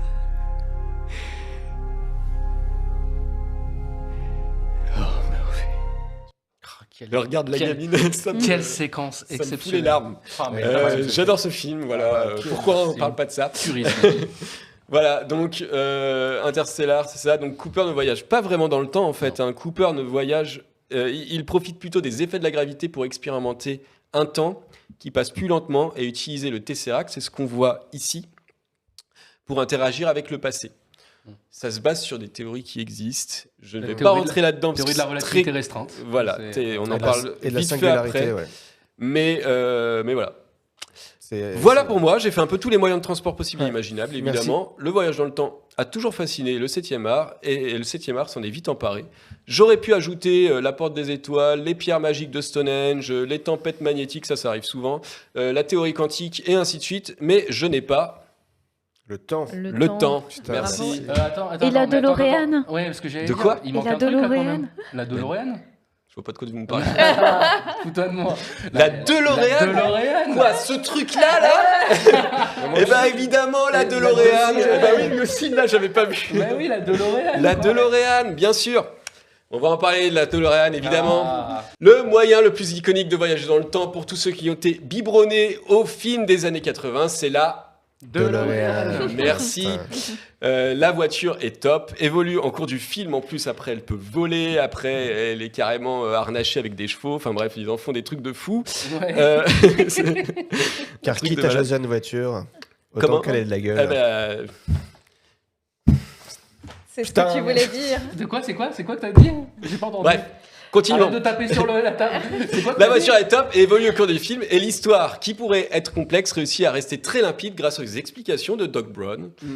Mais le saviez-vous? C'est une anecdote très connue à Hollywood. La DeLorean n'était pas le premier moyen de transport choisi par les créateurs pour que Marty et Doc voyagent dans le temps. Il a longtemps été envisagé d'utiliser un... Frigo. Merci. Merci, Cyprien. Un frigo. Steven Spielberg, le producteur du film, a mis son veto. Est-ce que vous savez pourquoi? Oui, pour pas que les enfants essayent. Eh ben, c'est ça. C'est Et dangereux, voilà. hein, de Il se avait faire mettre dans un peur. frigo. Mais il a avait raison, peur hein. que les enfants essayent de voyager dans le Habile. temps et dans la vraie vie et qu'il y ait des accidents et qu'il en soit responsable. Le pif du mec. C'est ça. Bravo, hein. Alors, Attendez 2 minutes. Adrien en train de me montrer une photo de lui avec bon, une alors tu la DeLorean. transfères à la régie, on la mettra effectivement. Bravo, Adrien. Donc ils se sont donc tournés vers la DeLorean, un modèle de voiture qui n'avait pas du tout marché. Ah, mais hein. une La catastrophe, cette voiture, la voiture est nulle en fait. Une catastrophe, Les cette voiture. porte-papillons, c'est trop la Horrible. merde. Enfin bref, Ouais. voilà. Mais pourquoi ils se sont tournés vers cette voiture? Eh ben pour ça. Pouvoir grand dans la vie, quitte à voyager à travers le temps au volant d'une voiture, autant en choisir une qui ait de la gueule. Voilà. Ouais. Merci Mathias. Tu pourras couper. bah ouais, bah c'est. ouais, Non, mais c'est Bah, bien, t'as les références. mais t'as c'est toutes ces références, tellement bien. absolument. Mais l'idée du frigo, une idée, c'est jamais perdu à Hollywood. Et Spielberg a gardé cette idée du frigo dans un coin de sa mémoire Ah oui. pour nous le ressortir en 2004.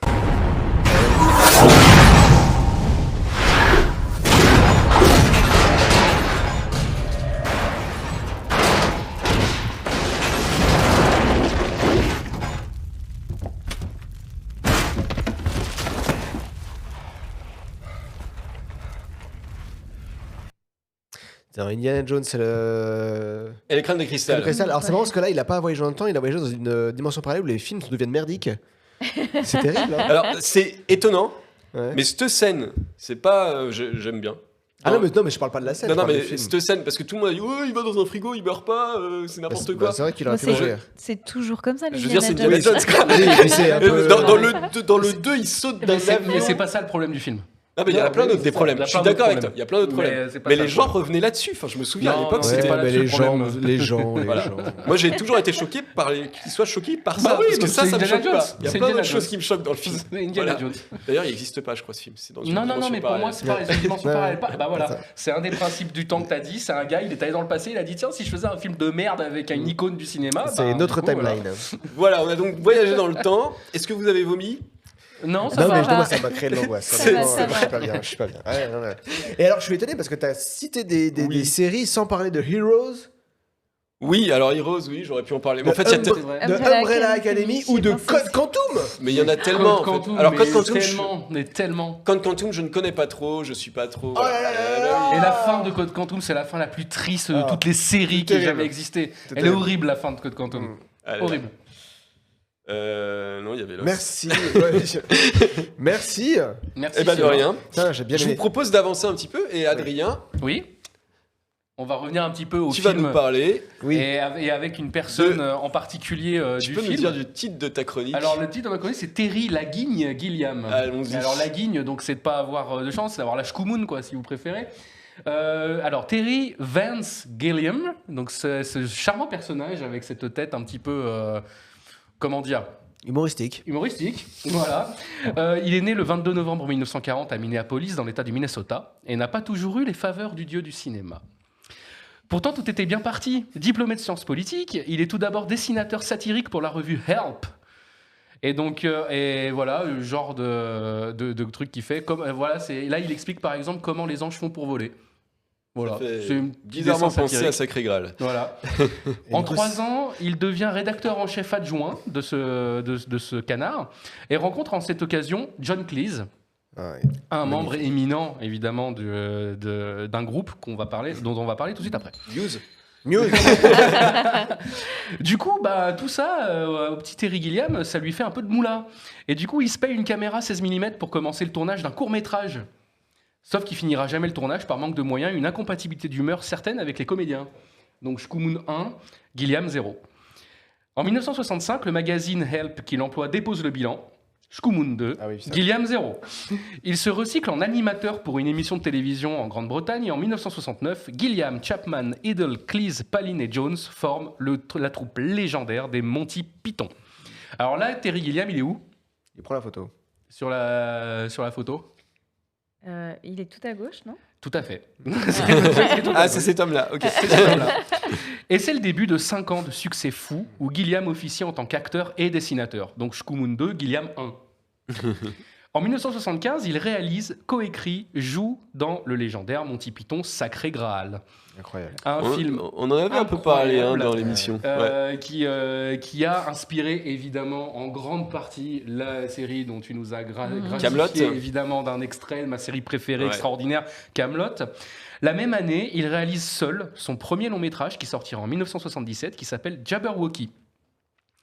Donc en 77, et donc c'est basé évidemment sur un poème de Lewis Carroll, parce que le Jabberwocky, c'est un monstre légendaire qui est dans Alice au Pays des Merveilles. Tout en continuant à scénariser et jouer dans les immenses succès des Monty Python, comme La vie de Brian ou Le sens de la vie, il continue à réaliser ses propres films, comme Bandi Bandi, sorti en 1981. Et c'est le début en fait d'une trilogie acerbe sur la folie de notre société, commandée par une technologie déficiente, le désir des personnages d'y échapper et le rêve et l'imagination qui est le moyen de s'y enfuir.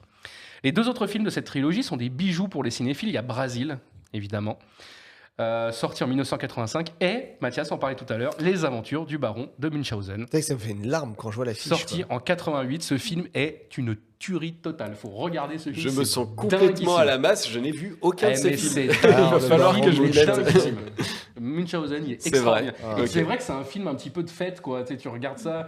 Ouais, c'est un film qu'on regarde une fois par an, quoi. Pareil. C'est vrai. Je regarde ce film une fois par an, pareil. Moi, c'est Love Actually, mais ok. Et donc, du coup, cette trilogie-là, ça fait passer Gilliam dans la cour des grands réalisateurs, mais sans le succès commercial demandé par l'industrie du cinéma, quoi. Donc, serait-ce une remontada, du coup, dans le match Shkumun-Gilliam? Oui, voyons voir. En 1989, il commence à travailler sur l'adaptation d'un petit comique méconnu qui s'appelle Watchmen. Le casting doit réunir entre autres Arnold Schwarzenegger et Robin Williams. Dans Watchmen? Ouais. Je veux voir cette version. Mais tu ne la verras jamais parce que le projet va échouer, évidemment, lamentablement. Gilliam n'arrivant pas à concilier son esprit créatif avec la complexité de l'œuvre d'Alan Moore et de Dave Gibbons. Du coup, point pour la Shkumun et big up à l'immense Zack Snyder quand même pour nous avoir livré le film Watchmen que tout le monde attendait 20 ans plus tard. Merci beaucoup, c'est un film extraordinaire, je vous le recommande. Je suis d'accord avec toi, mais je sais que la majorité ne l'est pas. Mais je m'en fiche de la majorité, ok? Voilà. Je crois que Watchmen, c'est pas très apprécié par les gens qui aiment le comics qui a jamais été fait avec Dark Knight. et avec Incassable. Mais je suis d'accord avec ça. Qui c'est qui dit que c'est pas bien? Ah, mais tout le reste, là tu verras les commentaires sur YouTube. Ah bah mais tu tiens, verras. mettez des commentaires sur YouTube. Moi, j'ai envie Mettez de des rigoler. commentaires, tu vas voir que tout le monde va dire c'est c'est de la merde, machin. Mais on s'en fout parce que ces gens n'aiment pas le cinéma. On va avancer. Il devra attendre 1990. On en reparlera de Watchmen. On devait en parler, t'as choisi un autre film, c'est pas de ma faute. Il devra attendre 90, Gilliam, pour lancer sa carrière américaine, du coup, parce qu'il voulait lancer en fait avec Watchmen sa carrière américaine. Il devra attendre 90 avec Le Roi Pêcheur. Et le film réunit d'ailleurs Robin Williams et Jeff Bridges. C'est un succès critique, mais toujours pas commercial. Il permet à Gilliam de devenir un réalisateur qui compte aux États-Unis 25 ans après son départ pour la Grande-Bretagne. Parce qu'il est né aux États-Unis, hein, il est allé travailler en Grande-Bretagne pendant 25 ans, il revient aux États-Unis en sachant qu'il s'est fait naturaliser britannique et que du coup après il a même, on va dire, il a abandonné sa nationalité américaine après aussi. Ok. Voilà. Ah là, attention, hein, lui il envoie. Hein. Il Il devait ensuite tourner un film avec Nicolas Cage qui se serait appelé Defective Detective, mais Lâche Koumoun frappe à nouveau et le film n'aboutira évidemment jamais. On sait pourquoi? On ne sait pas pourquoi, mais en même temps, les affres de l'industrie cinématographique américaine, hein, tu sais. En 95, sort à ce jour, donc du coup, son film culte, son œuvre la plus aboutie pour moi en tout cas, dont nous parlons ce soir. J'ai nommé évidemment le magnifique L'Armée des 12 singes. Je kiffe cette affiche. Ouais, c'est juste, elle est monstrueuse cette affiche. On en parlait avant l'émission, je crois que cette affiche est sortie parce qu'ils ont ressorti le Blu-ray en version complète, remasterisée et ça doit être HD juste et tout, magnifique il y à a regarder. 1 an ou il y a 2 ans, et du coup, foncez le voir parce que... Mais cette affiche, elle est juste dingue. Le film rencontre un surprenant succès commercial. Merci Bruce, merci Brad, ou tout simplement merci Terry. Je crois que c'est une belle alchimie entre tout ça. C'est une belle alchimie entre tout ça, on est d'accord. En 98... Merci Madeleine, moi je dirais. Merci Madeleine, bah oui, bien sûr. En 1998, donc un film complètement barré, passé inaperçu au cinéma, mais qui a connu une carrière extraordinaire en vidéo, et pour tous les aficionados évidemment de cinéma, Las Vegas Parano, avec Johnny Depp et un excellentissime Benicio del Toro. Ce film, pour la petite anecdote, j'ai regardé ce film, j'étais vraiment... Alors la drogue c'est mal, mais j'étais déchiré quand j'ai regardé ce film, et c'est une expérience... Ouais, mais c'est pas la drogue, t'étais fatigué. Pardon, j'étais fatigué. Non mais ce film est génial, hein. Vous avez jamais vu ça? Non, mais attends, je l'ai vu, mais je viens de... Toi qui dis que t'adores Gilliam... Mais je savais pas que c'est lui qui l'avait fait. Mais bien sûr que si. Incroyable. Ah mais, Non, mais incroyable. Las Vegas Parano, c'est incroyable. Oui, bah oui, je confirme. Et là, c'est une expérience. Là, on va parler de quelque chose de compliqué. Et là, on va parler de quelque chose de très compliqué. En 99, Gilliam, il s'attaque à une histoire qu'il a en tête depuis 10 ans. Le film s'appelle L'homme qui tua Don Quichotte. C'est une fiction se fondant sur le chef-d'œuvre évidemment de Miguel de Cervantes. De Miguel de Cervantes. La production du film commence en 2000. Mais elle est gravement perturbée par divers problèmes. Une douleur dorsale provoquée par une hernie discale empêche Jean Rochefort, qui devait jouer Don Quichotte, de vraiment jouer son rôle et de monter à cheval. Les lieux de tournage se révèlent calamiteux, une base aérienne militaire à proximité se révèle bruyante, et une tempête endommage le matériel. Et vas-y. La production tourne à la catastrophe en à peine 10 jours, et Gilliam décide tout simplement d'abandonner le tournage. Keith Fulton et Luis Pepe, il livre avec donc le documentaire Lost in La Mancha en 2002, un documentaire donc sur le making-of d'un film qui n'existe pas à l'époque. Uppercut en piqué diagonale de Lâche Koumoun. Hein. Donc, Là, je crois que... alors, regardez pareil Lost in La Mancha. Incroyable. Nous qui adorons Super. le cinéma, on est une émission de cinéma. Ceux qui s'intéressent au cinéma, regardez ce film. Ça montre vraiment tout ce qui peut se passer mal pendant un tournage. Ouais. C'est très édifiant, intéressant. Je vous conseille de faire un diptyque avec celui-ci et... Apocalypse Now, l'enfer d'un réalisateur, qui était réalisé par la femme de Francis Ford Coppola, sur le tournage, pour le coup, d'un film qui a existé et qui est devenu du coup une palme d'or. Mais qui a été long et très compliqué à réaliser. Mais que le tournage s'est duré sur 3 ans. Enfin, ça a été une catastrophe monumentale aussi, ce tournage. Regardez ces deux films et vous verrez ce que c'est vraiment le cinéma, au-delà des paillettes, au-delà de oui, Cannes. de toute façon, l'envers du décor, moi je sais que sur Star Wars, il y avait des décors qui avaient été déglingués et tout, par des tempêtes. Il faut regarder, en fait, et c'est pour ça que n'importe quel film, même si on l'aime pas, pour revenir sur Watchmen, a le droit et le mérite d'exister, parce bravo. que c'est des... Même les hommes de l'ombre. Voilà. Je trouvais plus le nom. Voilà. Gaetano. Mais chaque film a le mérite et le droit d'exister, parce qu'en fait, c'est quelque chose qui vient des tripes. Et regardez le cinéma Mancha, vous comprendrez pourquoi. Mais le destin, du coup, essaye de sauver quand même notre petit Terry. Alors, parce qu'il y a J.K., j'aime pas les trans, Rowling, envisage Gilliam pour la réalisation du premier film Harry Potter, mais la Warner lui préfère Chris Columbus. C'est pas bien de Ouais. frapper un homme à terre, Madame Leshkoumoun. Donc, En même temps, là, je peux pas lui. Enfin, pour un film pour enfants, pour engranger le truc, enfin, pour commencer Harry Potter, je crois que Chris Columbus c'était la bonne idée. Au lieu d'adapter un livre pour enfants qui était donc du coup Harry Potter, il s'est dit bah tiens, voilà. Après 7 ans sans tourner, je vais adapter un autre truc. Donc il sort en 2005, Les Frères Grimm. Celui-là, je l'ai vu. Avec Heath Ledger et Matt Damon et Monica Bellucci. Ce film mélange la vie des célèbres conteurs avec leurs propres histoires et personnages de fiction. La sortie du film, qui est un demi-échec, est Ouais, évidemment retardée. Il était un peu compliqué le film. Hein. Ouais, il est pas terrible, ouf, hein, je crois. En Et c'est retardé. En fait, On si se tu souvient veux, moyen, les mais- Frères Grimm de Gilliam, c'est un peu comme La Planète des Singes De Tim Burton. De Tim Burton. Ouais, c'est très mauvais, du coup. Ouais, c'est C'est ça. un accident industriel. Oui, je suis d'accord. Pour un Ouais. réalisateur extrêmement talentueux. Ouais. Voilà. Ouais, Ok. ouais. C'est bien, c'est le souvenir que j'avais. Donc ça Dans me Tim rassure. Burton, il en a fait plusieurs des instruments. Oui, bon, d'accord. En 2009, Gilliam sort le film L'Imaginarium du Docteur Parnassus. Oui, que j'ai vu. Il s'agit du dernier ciné. film, évidemment, d'Heath Ledger, mort pendant le tournage. Donc, il n'est pas mort pendant le tournage de Dark Knight ou à la fin, il est mort pendant le tournage de celui-ci. Le tournage du film, donc suspendu pendant un temps, continue avec la participation des acteurs Johnny Depp, Jude Law et Colin Farrell, venus rendre hommage à l'acteur disparu et donnant leur cachet à la fille de Heath Ledger. Encore une fois, le succès commercial n'est pas au rendez-vous, mais le film fait néanmoins parler de lui. Après l'histoire tragique de la mort d'Heath Ledger durant le tournage, Terry Gilliam fut reconnu dans le monde entier, du coup, comme le réalisateur le plus malchanceux du monde du cinéma. En août 2012, Terry Gilliam commence la pré-production de son nouveau long-métrage, The Zero Theorem, un film de science-fiction avec Christophe Waltz dans le rôle principal. Oufissime, ça. Hein. Attends, putain, mais je crois que je l'ai vu. Ça, c'est oufissime aussi comme film. Ouais, mais je Zero crois Theorem, qu'il m'a perdu. Ah bah il est complètement what the fuck hein, aussi. Ouais, En même temps, si c'est du Gilliam, C'est et du si Gilliam, c'est ce que j'ai hein. vu À la un base, petit c'est peu du de Gilliam. Gilliam, je peux Attends. comprendre qu'il t'ait perdu. Attends. Ah ouais, je crois qu'il m'a perdu celui-là. Donc ce projet Je l'ai vu au prévu- cinéma. Alors ce projet Ouais. prévu à l'origine pour commencer en 2009 avait été abandonné comme d'habitude pour permettre à Terry Gilliam de se consacrer à la promotion de l'Imaginarium du Docteur Parnassus et à sa deuxième tentative de produire L'homme qui tua Don Quichotte. Il a été relancé après l'échec de celle-ci et le tournage a commencé en octobre 2012. Le film a été présenté en sélection officielle à la Mostra de Venise le 2 septembre 2013. Alors, j'ai oublié de parler évidemment du film dont toi t'as parlé, que tu avais vu de Gilliam, autre que L'Armée des 12 singes. Je sais plus.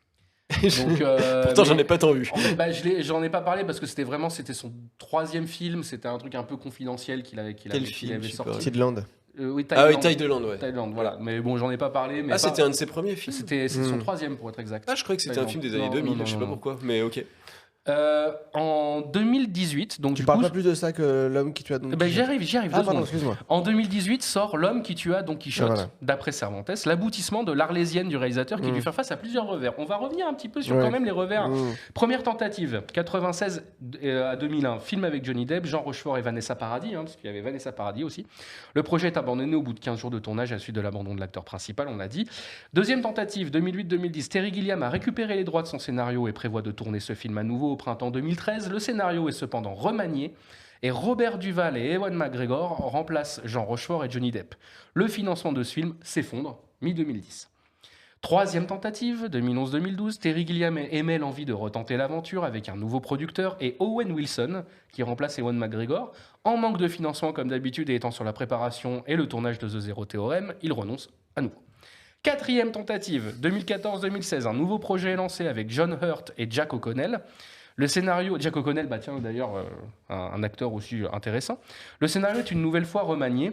Le projet échoue de nouveau pour des problèmes de financement et de maladie de John Hurt. Cinquième tentative, le film change de nouveau de producteur, c'est en 2016, et de distribution, donc Michael Palin et Adam Driver. Le tournage est prévu pour octobre 2016, date non respectée pour des raisons de financement.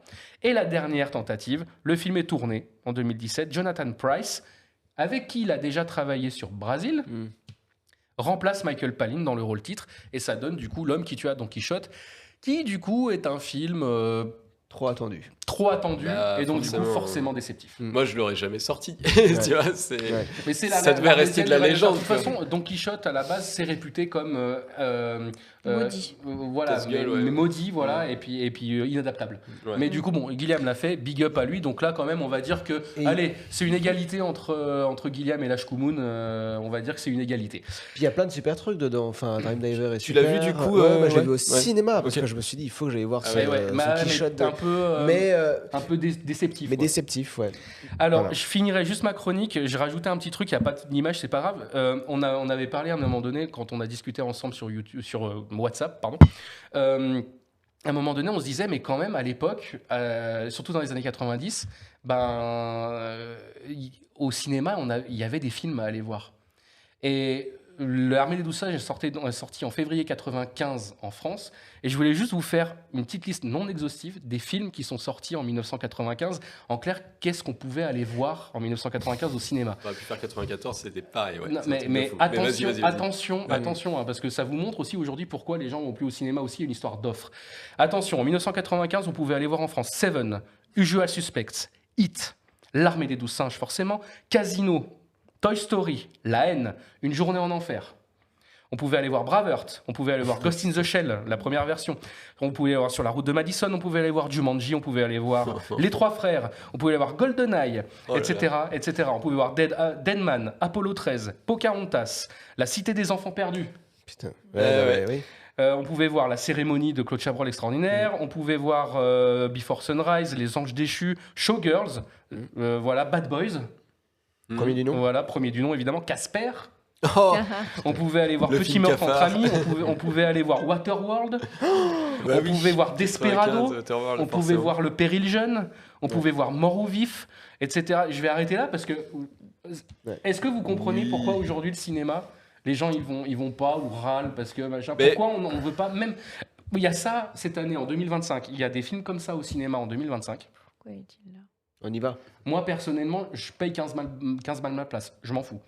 Mais il n'y a pas ça au cinéma. Il n'y a pas cette offre-là aujourd'hui au cinéma.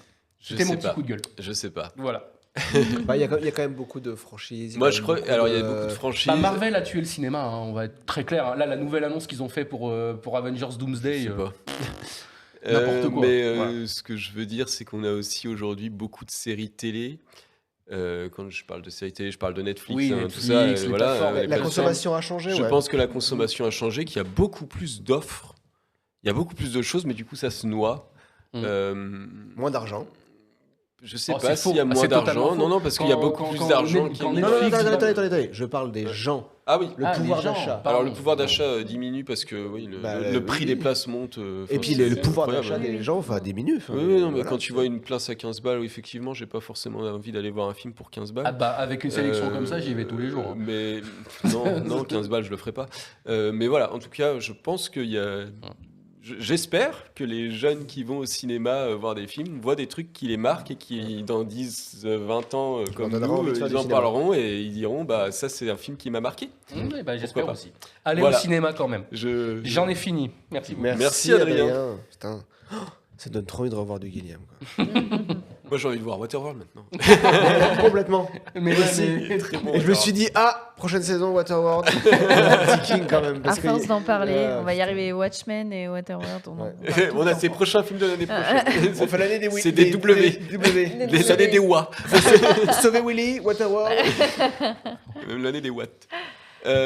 Ok, eh ben merci Adrien pour ce petit tour merci. d'horizon sur Terry Gilliam, qui est un auteur que je ne connais pas. Je dirais auteur parce qu'a priori son cinéma, assez il est marqué. Il est très marqué de thématiques. Chèche, je crois que tu nous as pas assez parlé des personnages et que tu avais vraiment envie d'un deuxième round. Alors, non, je parle pas forcément des Oui, j'ai bien personnages, je compris. parle plutôt Vas-y, des acteurs. Alors, en fait, le titre de ma chronique, c'est des acteurs qui m'ont surpris avec un rôle. Et pourquoi ? Tu voulais parler de Brad Pitt. Parce que je voulais parler de Brad Pitt qui est en fond d'écran depuis tout à l'heure. Oui, parce que quand j'ai vu L'Armée des 12 Singes, j'ai été surprise, agréablement surprise par la performance de Brad Pitt. Oh Moi, là là. j'avais vraiment l'image du gars qui faisait vraiment les rôles de beau gosse, comme dans Au milieu coule une rivière, Légende d'automne, Entretien avec un vampire. Ah, quel film. Et du coup, là, surprise, le mec joue un taré c'est et ouf. remarquablement bien. Ah ouais, non, il joue très Et il est à la fois flippant et drôle, quoi. Le coup de l'œil fou, là, c'est génial. Je crois que ce qui est drôle aussi, c'est effectivement de le voir, de le connaître et de le voir à contre-emploi. Je crois que ça aussi, ça marche dans le fait que Voilà. ce soit On en drôle. a parlé à la dernière émission aussi dans True Romance, à contre-emploi aussi dans True Romance. Oui. En fait, après, il a fait plein Oui, il de en a fait films plein où de il trucs est- comme ça. où il est jeté, Mais là, où il de fait le autre voir chose. là-dessus, je dis, Mais ah ouais. voilà. Et je pense que ça te fait rire aussi. Ça Ouais. permet de. Moi, je sais que quand j'ai vu L'Armée des 12 Singes, singe, du coup, c'était la première fois que je le voyais dans un truc comme Bah ça, ouais, quoi. tu Donc ça m'étonnes. m'a vraiment, ça m'a vraiment plu. Et je me suis dit, réfléchis, est-ce qu'il y a d'autres acteurs où ça t'a fait cet effet-là? Donc c'est une chronique totalement subjective parce qu'il s'agit de moi, de vous présenter en fait de ce que j'ai ressenti lorsque j'ai retrouvé tel ou tel acteur dans un film avec un rôle auquel je ne m'attendais pas. C'est bien ça. Donc, ça dépend complètement de l'ordre dans lequel j'ai découvert certains films. Bah oui. Et en plus, très souvent, je vais vous parler des acteurs ou des actrices au début de leur carrière. Et donc, par la suite, ils ont eu des rôles beaucoup plus variés qui ont montré l'étendue de leur jeu. Mais commençons par un film que j'ai découvert grâce à Mathias, Oh là là. qui s'appelle Swiss Army Man, Ah, putain. et dans lequel j'ai découvert Harry Potter, Daniel Radcliffe, en couteau suisse humain, et que l'on peut employer à sa guise pour faire plein de trucs. Un virage à 180, donc, pour Harry Potter. À coup de Assez paix. fou. Donc, pour parler d'une actrice maintenant, j'avais plutôt l'image d'une femme assez douce concernant Meryl Streep. J'avais vu La route de Madison ou encore The Hours. Et là, j'ai adoré la voir en redoutable femme d'affaires, dans Requin de la mode, dans Le diable s'habille en Prada. Et elle joue aussi très bien ça. Voilà. Je vais vous parler maintenant de Viggo Mortensen. Pour moi, le mec, il a la classe absolue. Qu'il soit un tueur, un soupçonné dans History of Violence, un père déboussolé dans Captain Fantastic, un Aragorn plus que parfait.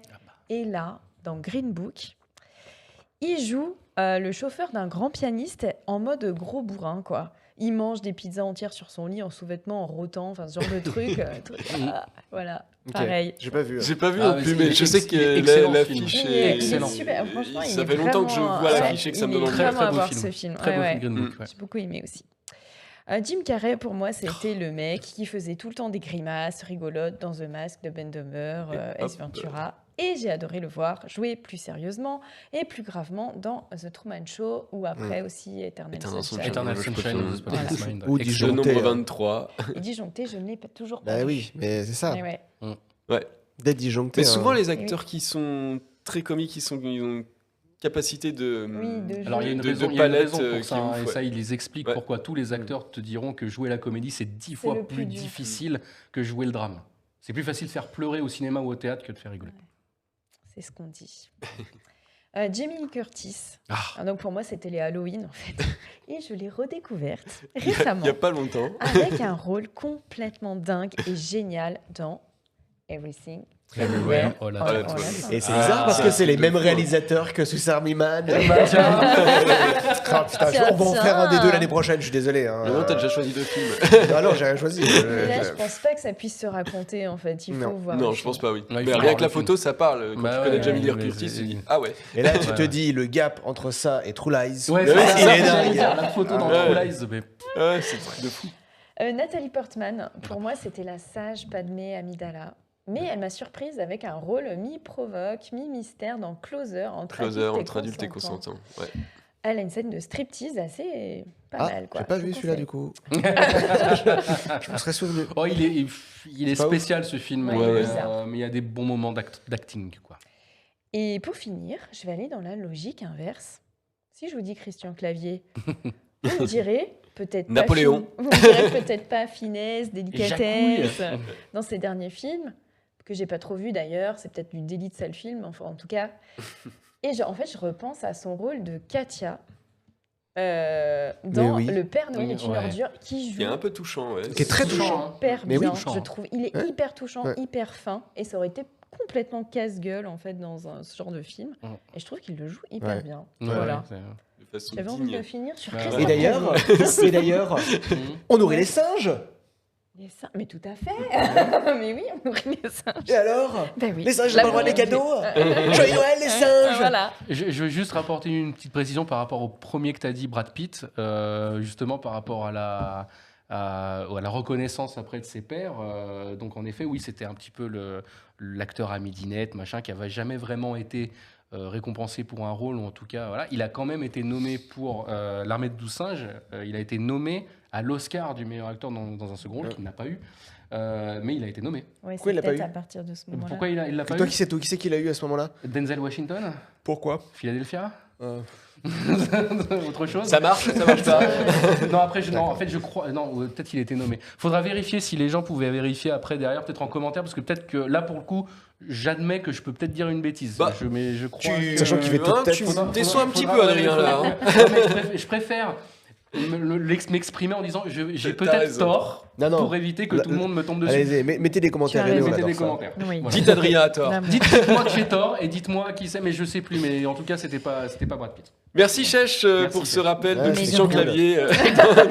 Et pour ces rôles étonnants se rappelle que les Vous en avez d'autres peut-être qui sont- vous ont marqué, Mais oui, qui est-ce vous qu'il y viennent en a comme ça là. qui vous viennent Ah, comme moi ça j'ai besoin d'une coupe De pour y réfléchir. réfléchir. Ouais, non, et là, pour Ok. réfléchir à des acteurs qu'on n'attend pas du tout dans un rôle. Ouais. C'est pas forcément qu'on l'attendait pas, mais moi c'est l'évolution de DiCaprio que je trouve dingue. Oui. Oh, bah, mais ça, parce que lui, c'est un couteau suisse au niveau acteur. Il Ouais. fait tout, il sait tout C'est faire, lui. incroyable. Il sait clairement tout faire. Oui. C'est vrai, qui avait fait un rôle à contre-emploi tôt dans les années 90, qui est Gilbert Grape. Ouais. Je sais pas si vous Complètement. aviez vu Oui, ce oui, film. oui, oui. Avec Johnny Depp, d'ailleurs. Avec Johnny Depp. Ouais. Où il joue un il est jeune handicapé. hein. Oui. handicapé. Et Incroyable. dont Ben Stiller Incroyable. se moque totalement dans Tonnerre sous les tropiques. Ah, je savais pas si Mais c'était oui, de lui c'est ou ça. Ah bah, c'est clairement de ça Je qu'il savais se pas moque, si hein. c'était lui ou Ouais, si ouais. c'était Forrest Gump. pointu. Non, Voilà. c'était vraiment. Il se moquait clairement Ouais. de Gilbert Grape. Ouais. Bah, Eh Ben ben, très bien. Ben Stiller aussi, tu vois, qu'on était habitué à moi voir dans Marie à tout prix, dans des trucs comme ça, dans la vie rêvée de Walter Mitty, extraordinaire. Oui. Incroyable, tu vois. Qui réalise en plus. Ouais. Ouais, ouais. Ah ouais, On en a parlé il y a 2-3 émissions, donc je vous Non, mais propose j'avais- d'aller voir l'émission ouais, Zoolander bien sûr.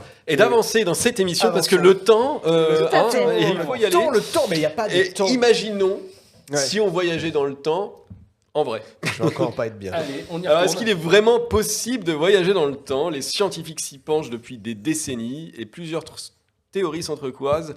Je vais pas aller très loin si vous êtes des théoriciens, des machins. Je peux pas. C'est trop compliqué. Trop complexe. Défi, mettez en commentaire très simplement l'explication des voyages dans le temps. Voilà, Voilà. votre explication, tout Ouais. ça, si vous voulez, si vous avez envie de développer des choses, il y a des vidéos qui existent, qui durent. En fait, faudrait faire un mémoire. Ah oui, non, mais j'ai vu, j'ai lu. Voire c'est plusieurs fou. mémoires. Non, c'est un truc Non, de mais fou. Il y en a c'est- qui passent leur vie. Hein. Stephen Hawking, il a passé sa vie. Ouais. Albert Einstein, il a passé sa vie. Enfin, une partie de sa vie. Voilà, donc c'est. Je suis pas Albert Einstein. Même si je peux tirer la langue. Alors, pour aller dans le futur, a priori, c'est possible. On y va tout le temps dans le futur, finalement. Mais en se basant sur la théorie de la relativité, théorisée du coup par Albert Einstein. J'en ai parlé vite fait tout à l'heure. Donc, plus on se déplace proche de la vitesse de la lumière, plus le temps ralentit pour nous par rapport aux autres. C'est la théorie de la relativité. Restreinte. Merci. Je t'en prie. Deuxième règle. Plus on se rapproche d'un objet massif, comme un trou noir, par exemple, plus le temps ralentit. C'est la théorie de la relativité. Ah, bah voilà, hein, je t'ai séché là, depuis voilà. tout à l'heure, il la ramène. Voilà. De la relativité générale, voilà. Donc, puisque ça ralentit, tout ça, eh ben, il y a possibilité que ceux qui ne sont pas à ces endroits-là, ils aillent plus lentement que nous. Voilà, en gros, c'est ça. Vu que le temps ralentit à un endroit... voilà. C'est pas le paradoxe des jumeaux de Langevin? Si. Alors, C'est ça, hein. c'est ça. Voilà, exactement. Je vais pas rentrer dans tout ça. Non, C'est non, trop compliqué, vous irez voir. Le passé. Donc, pour voyager dans le passé, c'est un peu plus compliqué. Une hypothèse propose d'utiliser un trou de verre qui serait relié, hop, à une autre époque dans le temps, du coup. Mais on n'a a priori pas encore réussi à prouver l'existence même des trous de verre. Donc, on en est là. Voilà. Et ce que nous ne pourrions pas réellement... et en plus, si on faisait ça, on ne pourrait pas réellement choisir où aller. On serait contraint par le trou de verre qui peut en plus être instable, se couper, voilà. On ne sait pas. S'affaisser, tout ça, tout va bien. Voilà. Pas safe. C'est pas safe, vraiment. Alors, l'a-t-on déjà fait? Voyager dans le temps. Ou le ferons-nous? Alors, vas-y, dis-moi. Non, enfin, moi, je pense, vu justement les expériences qui ont été faites, en soi, oui, ça a déjà été fait au niveau des expériences pour prouver justement des théories. Après, évidemment, ça reste infime. Je crois que Mathias, tu avais un petit bout De Un quelqu'un rapport. qui a voyagé dans le temps. Oui, bah oui, Vas-y, on a observé explique-moi. ça. Alors, en effet, on parle des jumeaux, Des des paradoxes jumeaux des où, jumeaux d'enfants. quand on s'éloigne de la Terre, le temps s'écoule différemment. Hein. Ça a été observé même avec les horloges atomiques. Hein, Ils ont atomique, une qui était tout en haut, au point le plus haut, et puis Voilà, une qui était mesure au le temps de niveau la manière mer. très précise. Alors que c'est ce Voilà. qui est le plus précis au monde. Donc Voilà, on est capable de Ouais. dire comment s'écoule le temps, à quel endroit. Et donc l'homme qui a du coup voyagé le plus dans l'espace et donc loin de la Terre, qui a fait au cours de sa vie, je crois de mémoire, hein, plus de 24 000 kilomètres, du coup a voyagé dans le temps de 22 millisecondes. C'est ça. Ce qui est ridicule. Voilà. hein. Ce qui est ridicule, oui. Tout ça il pour en ça. avance. Les Ok. décalages d'horloge C'est un atomique entre début. celles qui C'est- ont, bah, disons que pour pouvoir avoir la les zéro du décalages. retour en Ouais, avance, c'est un film. c'est compliqué quoi. C'est un Voilà. peu dur. Voilà, ouais. Alors, effectivement, si on peut voyager dans le temps et notamment dans le passé, et que l'humanité future finira par trouver ce moyen, voilà, de voyager dans le temps, elle devrait être en mesure de revenir parmi nous. Et donc, il y a un truc qui est simple. C'est d'envoyer un message dans le futur. Pas compliqué, t'écris un truc, c'est bon. C'est le futur. C'est le futur. Alors, Voilà. Si tu l'as écrit, c'est que voilà, c'était au passé. C'est sur cette théorie que se base Stephen Hawking le 28 juin 2009. Il n'y a pas si longtemps. Il n'y a pas si longtemps, c'est il y a plus de 10 ans quand même. Ouais, mais, enfin, Ça je veux fait dire, 15 ans. Oui, mais je veux dire, c'est l'idée Ouais. qu'on aurait pu avoir plus tôt. Alors, le 28 juin 2009, il organise une fête et ne l'annonce que le lendemain dans les journaux et sur Internet. L'idée est la suivante. Les humains dans le futur auront vent de cette fête et viendront. Voilà. Et donc, cette fête, elle est là et il y a marqué Bienvenue aux voyageurs du futur et tout. Mais il prévient personne. Mais Et il il se prévient. retrouve seul à attendre toute la journée. Rien ne se passe. Sa conclusion, personne ne réussira jamais à concevoir une machine à voyager dans le passé, du coup, puisqu'on Bah parle oui. des gens du futur. Voilà, ça c'est sa conclusion. Ma Ouais. conclusion à moi, alors, si c'est trop loin dans le futur, les gens n'ont peut-être jamais entendu parler de Stephen Hawking, ça. Ouais, Pas mais non plus peut-être rien que, à foutre, voilà, tu vois. mais De cette soirée-là. Et ils ont peut-être pas internet, ils ont peut-être pas de journaux, voilà. Ils aiment Ou peut-être alors- pas les soirées. Ouais, alors, si. Mais arrêtez de me casser les trucs, ah, ça m'énerve, j'en ai marre moi. Ou alors, ils ont interdiction d'interagir avec les gens du passé parce que pouf, paradoxe temporel, fait, hein, on ouais, sait ouais, jamais, tout voilà. à fait. Ou alors, théorie de Mathias Ouais. et de Chèche, Qui est pas très sympa. Qui est pas très sympa. ils n'aiment pas très faire la fête dans le futur. Bah, c'est encore moins sympa. Alors moi j'avais une autre, mais j'ai pas voulu la dire, mais ouais, ils veulent peut-être pas faire la fête avec un handicapé, c'est possible aussi. Désolé Steven, mais c'est possible. Je ne pensais pas le dire, je Je couperai sais pas s'il avait peut-être au mis sa montage. photo sur l'invitation, peut-être Sonny Boff. La soirée est pas Oh, trop- ne touchez pas, Steven. Mais oui, un homme incroyable. Honnêtement, Ah oui, oui, je oui, non, mais suis. là, Je il y a- suis Regardez le film Merde. Merveilleuse histoire du temps Oui. avec, Ouais, ouais. voilà, avec Ah non, très mais bon film. génial. Voilà.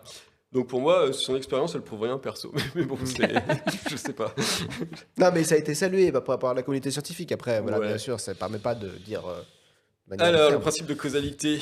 Connaissez-vous le principe de causalité? On va en parler, vous en avez parlé un petit peu tout à l'heure, tu en as parlé un petit peu tout à l'heure. Un petit peu. J'ai un diapo pour ça. Ouais, ok. Alors, si on interagit avec les gens du passé, on risque de briser le principe de causalité. Ce principe est défini ainsi. Une cause précède toujours son effet. D'accord? On est d'accord. Jusque-là. Ok. En gros, un événement A doit arriver avant l'événement B si A est la cause de B. Tout à fait. Oui. Voilà, c'est bon? Jusque-là. Ouais, ça va. Jusque-là. Ça va. Alors pour ça, une petite expérience. Alors, vous m'excuserez, la maquette a été faite sur PowerPoint, elle n'est pas à l'échelle. Voilà, on va jouer au billard, d'accord? Ah oui. Vous allons-y. voyez la petite boule noire, la numéro 8, 8, ouais. elle va taper tout de suite là maintenant dans la boule jaune. On y va? Hop, elle tape dans la boule jaune. La boule jaune, elle va rentrer dans un trou de verre. Et le trou de verre, il permet de repasser dans le passé et de ressortir par l'autre bout qui est là-bas. Et hop, la boule jaune apparaît dans le passé, tape Ouais. dans la boule noire qui ne tapera jamais dans la boule jaune. Et du coup. Et du coup, et comment on Paradoxe. fait? Paradoxe. Voilà. Voilà. Et donc, ces questions-là, on se les pose, on ne sait pas trop comment les résoudre. Et du coup, on ne sait pas ce que ça ferait si on allait dans le passé. C'est ça. Voilà. Il y a une question qu'on va poser ici, et je vous laisse 3 heures pour y répondre. Le temps existe-t-il? C'est une vraie question. Ça me fait paniquer. Une question que nous allons la poser, voilà. C'est une vraie question posée par les scientifiques, et croyez-le ou non, la réponse est loin d'être évidente. Ah oui. La C'est ça qui est définition du terrible. temps, c'est quoi? mais Mathias, ça il me- sait, il est pas moi, bien. ça là, me- il est tout ça me blanc. fout des vertiges. Mathias, Ah, c'est non, pas mais- bien. La définition du temps, c'est celle-ci. La mesure de la durée qui sépare deux événements. D'accord. Mhm. Ok. Mais la durée, c'est déjà une notion de temps. Comment tu définis la durée ? En utilisant le temps. En utilisant le temps. Du coup, comment tu peux... Paradoxe. Voilà. Donc, je vous laisse le temps d'y réfléchir. Je ne répondrai pas, mais voilà, je vous laisse le temps de réfléchir. En tout cas, les scientifiques se posent ces questions. Le temps, on le voit agir sur nous, en fait. On le voit agir quand on est nous-mêmes, en tant qu'humains sur la Terre. Mais est-ce que ça existe vraiment ? En plus, on sait que le temps, c'est relatif. Selon où on se place, ça se déroule pas pareil. Après, on peut sûrement le relier à des phénomènes physiques. C'est-à-dire un truc très simple. Tu fais tomber un truc... Il y avait un avant de sa position, un après de sa position. Non, mais parce que toi, tu parles de temps. Mais peut-être que c'est je pas suis ça. placé à un endroit et... Ouais. Ouais. Essaye de synchroniser quelqu'un qui est sur Mars. Essaye de te synchroniser avec quelqu'un qui est sur Mars, tu ne pourras jamais te synchroniser avec lui. Parce que le temps qu'ils te disent « je suis là », tu ne... Il y a un décalage, en fait, pour que l'information arrive. Et voilà. Alors... c'est vertigineux. Mathias, ça va ? Un peu de poésie maintenant. Mathias, tu vas pouvoir redescendre. Voilà. Enfin, personnellement, je trouve assez facile de voyager dans le passé, parce qu'ils disent que c'est compliqué, finalement. Ça se fait dans nos souvenirs, quand nous évoquons avec nostalgie nos jeunes années, une époque où il y avait des films qu'on pouvait aller voir en 1995, une époque moins compliquée. On peut alors facilement se retrouver à vivre les moments qu'on veut, simplement en fermant les yeux. Effectivement, on ne maîtrise pas tout, on ne peut pas tout changer, et de toute façon, il ne faut pas changer le passé, on l'a dit, ça peut créer des paradoxes. Et encore que, en psychologie, on va parfois fouiller dans le passé pour guérir le présent. Et préparer l'avenir. Ça reste le moyen le plus simple de voyager à travers le temps. Et enfin, lever les yeux au ciel et regarder les étoiles. Elles sont tellement loin que certaines d'entre elles que nous voyons, n'existent déjà plus. On est donc capable d'observer le passé. Voilà. C'est beau, c'est poétique. Voilà. Ça me fait terriblement bader toujours, mais c'est poétique. Et je finirai encore une fois, vu que tu étais dans Kaamelott, en même temps tu as ouvert la boîte de Pandore. Il y a un moment donné, il y a un épisode où justement Perceval explique ça en disant vous vous rendez compte que la lumière, le temps que met la lumière du feu arriver à nos yeux, on voit que des choses passer. Et puis après, Arthur qui dit bah oui, c'est un peu comme moi, c'est parce que là j'ai l'air d'en avoir plein le cul, mais je suis peut-être déjà allé me coucher. Donc voilà. Donc plein de poésie toujours avec Kaamelott. Et juste pour finir, plein de justesse avec Perceval. Et juste pour finir, parce que voilà, pour me dire en effet, j'avais bien tort. Donc dans les commentaires, ça s'est déjà déchaîné, je pense, mais c'est pas grave. Donc en effet, donc il a été nommé Brad Pitt et c'est Kevin Spacey qui a gagné l'Oscar du meilleur second rôle pour Usual Suspect. Usual Suspect, bah oui. Usual Suspect, c'est vrai qu'il était... parce que Seven n'était pas encore sorti. Je croyais que c'était Oscar 96. Ah oui, d'accord. C'est 97, Seven. Non, 95, t'as raison, si. T'as 95, t'as raison. Tu vois, je dis que des bêtises. Donc, oui, parce que t'as dit tout à l'heure qu'il était en 95. Voilà, exactement. Voilà, et bah c'est comme ça que se conclut cette partie sur le temps et sur l'armée des 12 singes. Comment on conclut sur ce film ? Est-ce que vous voulez conclure vite fait ? La régie annonce qu'il y a une anecdote avant de conclure. Il y a une anecdote avant de conclure pour Chèche, c'est ça ? Oui, alors j'avais juste à dire parce que je pensais que vous alliez en parler avec Terry Gilliam. Mais on a parlé du jeu de Bruce Willis, du fait que quand même, lui aussi, il joue hyper bien dans ce film. Et il a l'air complètement perdu. Ouais. Et moi, j'avais lu que la direction d'acteur de Terry Gilliam, elle était volontairement hyper floue. Il lui disait rien, il le surprenait au dernier moment, il le balançait dans des trucs comme ça. Il a l'air complètement perdu, mais il y a à moitié du vrai, apparemment, parce que sur le plateau, il découvrait un peu. Et bah, du coup, pour ta question des acteurs qu'on trouve en effet en effet, oui, c'est vrai que c'est évident. En fait, Bruce Willis. Le Sixième Sens, l'armée des 12 singes. Moonrise Kingdom. Pareil avec... l'autre gars qui joue dans Moonrise, j'ai oublié son nom, mais c'est pas grave. Edward Norton, merci. Et du coup, tu parles du Sixième Sens, c'est parfait. Parce que là, c'est pas vraiment une anecdote, c'est plus un fun fact. Ouais. C'est que dans l'armée des 12 singes, alors je sais même pas si je sais pas si on met la vidéo, Sam, parce que du coup, vu que mes vidéos marchent pas bien. Si, on les met. On les met. Ça, tu dis pas, parce que ça se voit pas au montage. Alors, on reprend. Du coup, on va regarder un passage de l'armée des 12 singes où Bruce Willis dit ça. On perd du temps, venez! Oh mon Dieu, vous les avez tués!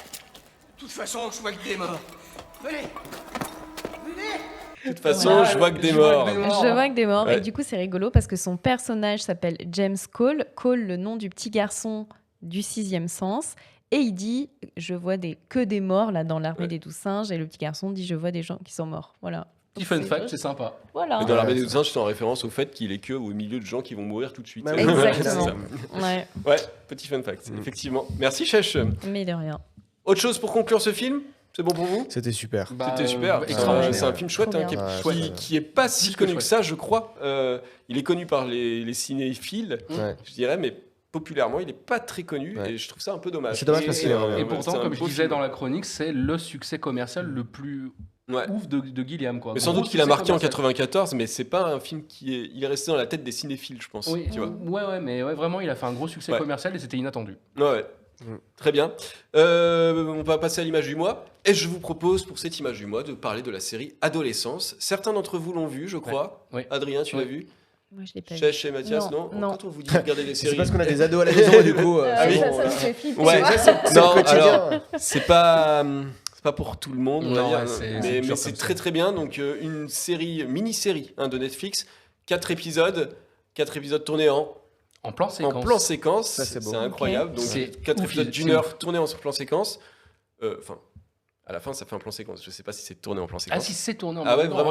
Regardez le making of. Hein. Ah, j'ai pas regardé le C'est making of, mais tourné en il y a un plan moment, séquence. je me suis dit, je vois pas comment ils ont fait, mais ok, d'accord. Tourné en plan séquence. Très bien. Forcément. Le film brasse pas mal, il est super intéressant. Il parle de quelque chose. Je vais pas aller très loin Non. parce que je veux pas spoiler, surtout Non, que surtout pas. fin du premier épisode, ça vous dit un truc et vous êtes ah ouais. Ouais, voilà. Et par contre, ça remue pas mal, notamment au Royaume-Uni, parce que c'est une série britannique, hein, il me semble. Oui, c'est ça.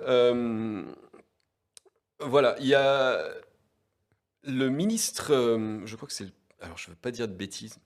Dis une bêtise, Pas on comme moi, adore. pas comme Les moi. gens, ils adorent. Dis des bêtises. Ouais. Moi, je dis que des bêtises. Attends, je l'avais noté. Un ministre, un homme d'État.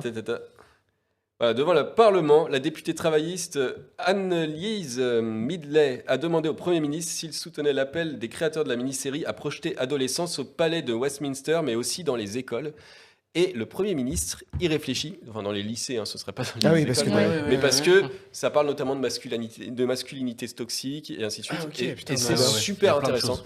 Voilà, donc je trouve ça intéressant de voir une série comme ça qui sort et qui va jusqu'au Parlement britannique. Bah, bien sûr. bien. Et puis dans les Ok. endroits où il y a des gens qu'on n'attend pas forcément là, la série est produite entre autres par Brad Pitt.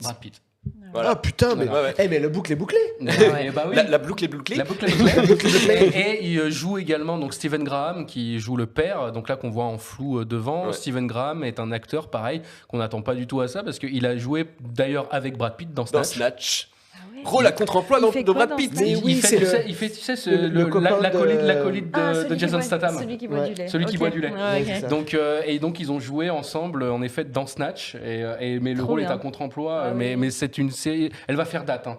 Franchement Ok. ça fait date Oui, dans oui, l'histoire de la ok. production Vous audiovisuelle ça fait m'avez date. convaincu. Ouais, mais j'ai trop envie de le voir. Je pense même au niveau des termes abordés, ça Et se puis il va y avoir des rapproche d'un- récompenses, hein, c'est sûr, il va y avoir des récompenses. Ok. Au Ouais, Grammy, je tout pense. ça, Ok. il va y avoir des récompenses. Dans les c'est termes sûr. abordés, ça se C'est rapproche d'un certain Reasons Why, je pense. Enfin voilà, il y a des Non, trucs non, un clairement, peu, clairement. mais c'est Bon. super intéressant. Je finis Sévérance et puis Ouais. je m'y attaque. Alors allez-y doucement si vous avez des ados. Ouais, pour les ça peut parents, brasser, c'est dur, hein. mais Mais- c'est super intéressant, vraiment trop bien. Ok. C'est trop mignon, Voilà ça. comment se finit Ouais. cette émission des retours du jeudi sur l'armée des 12 singes.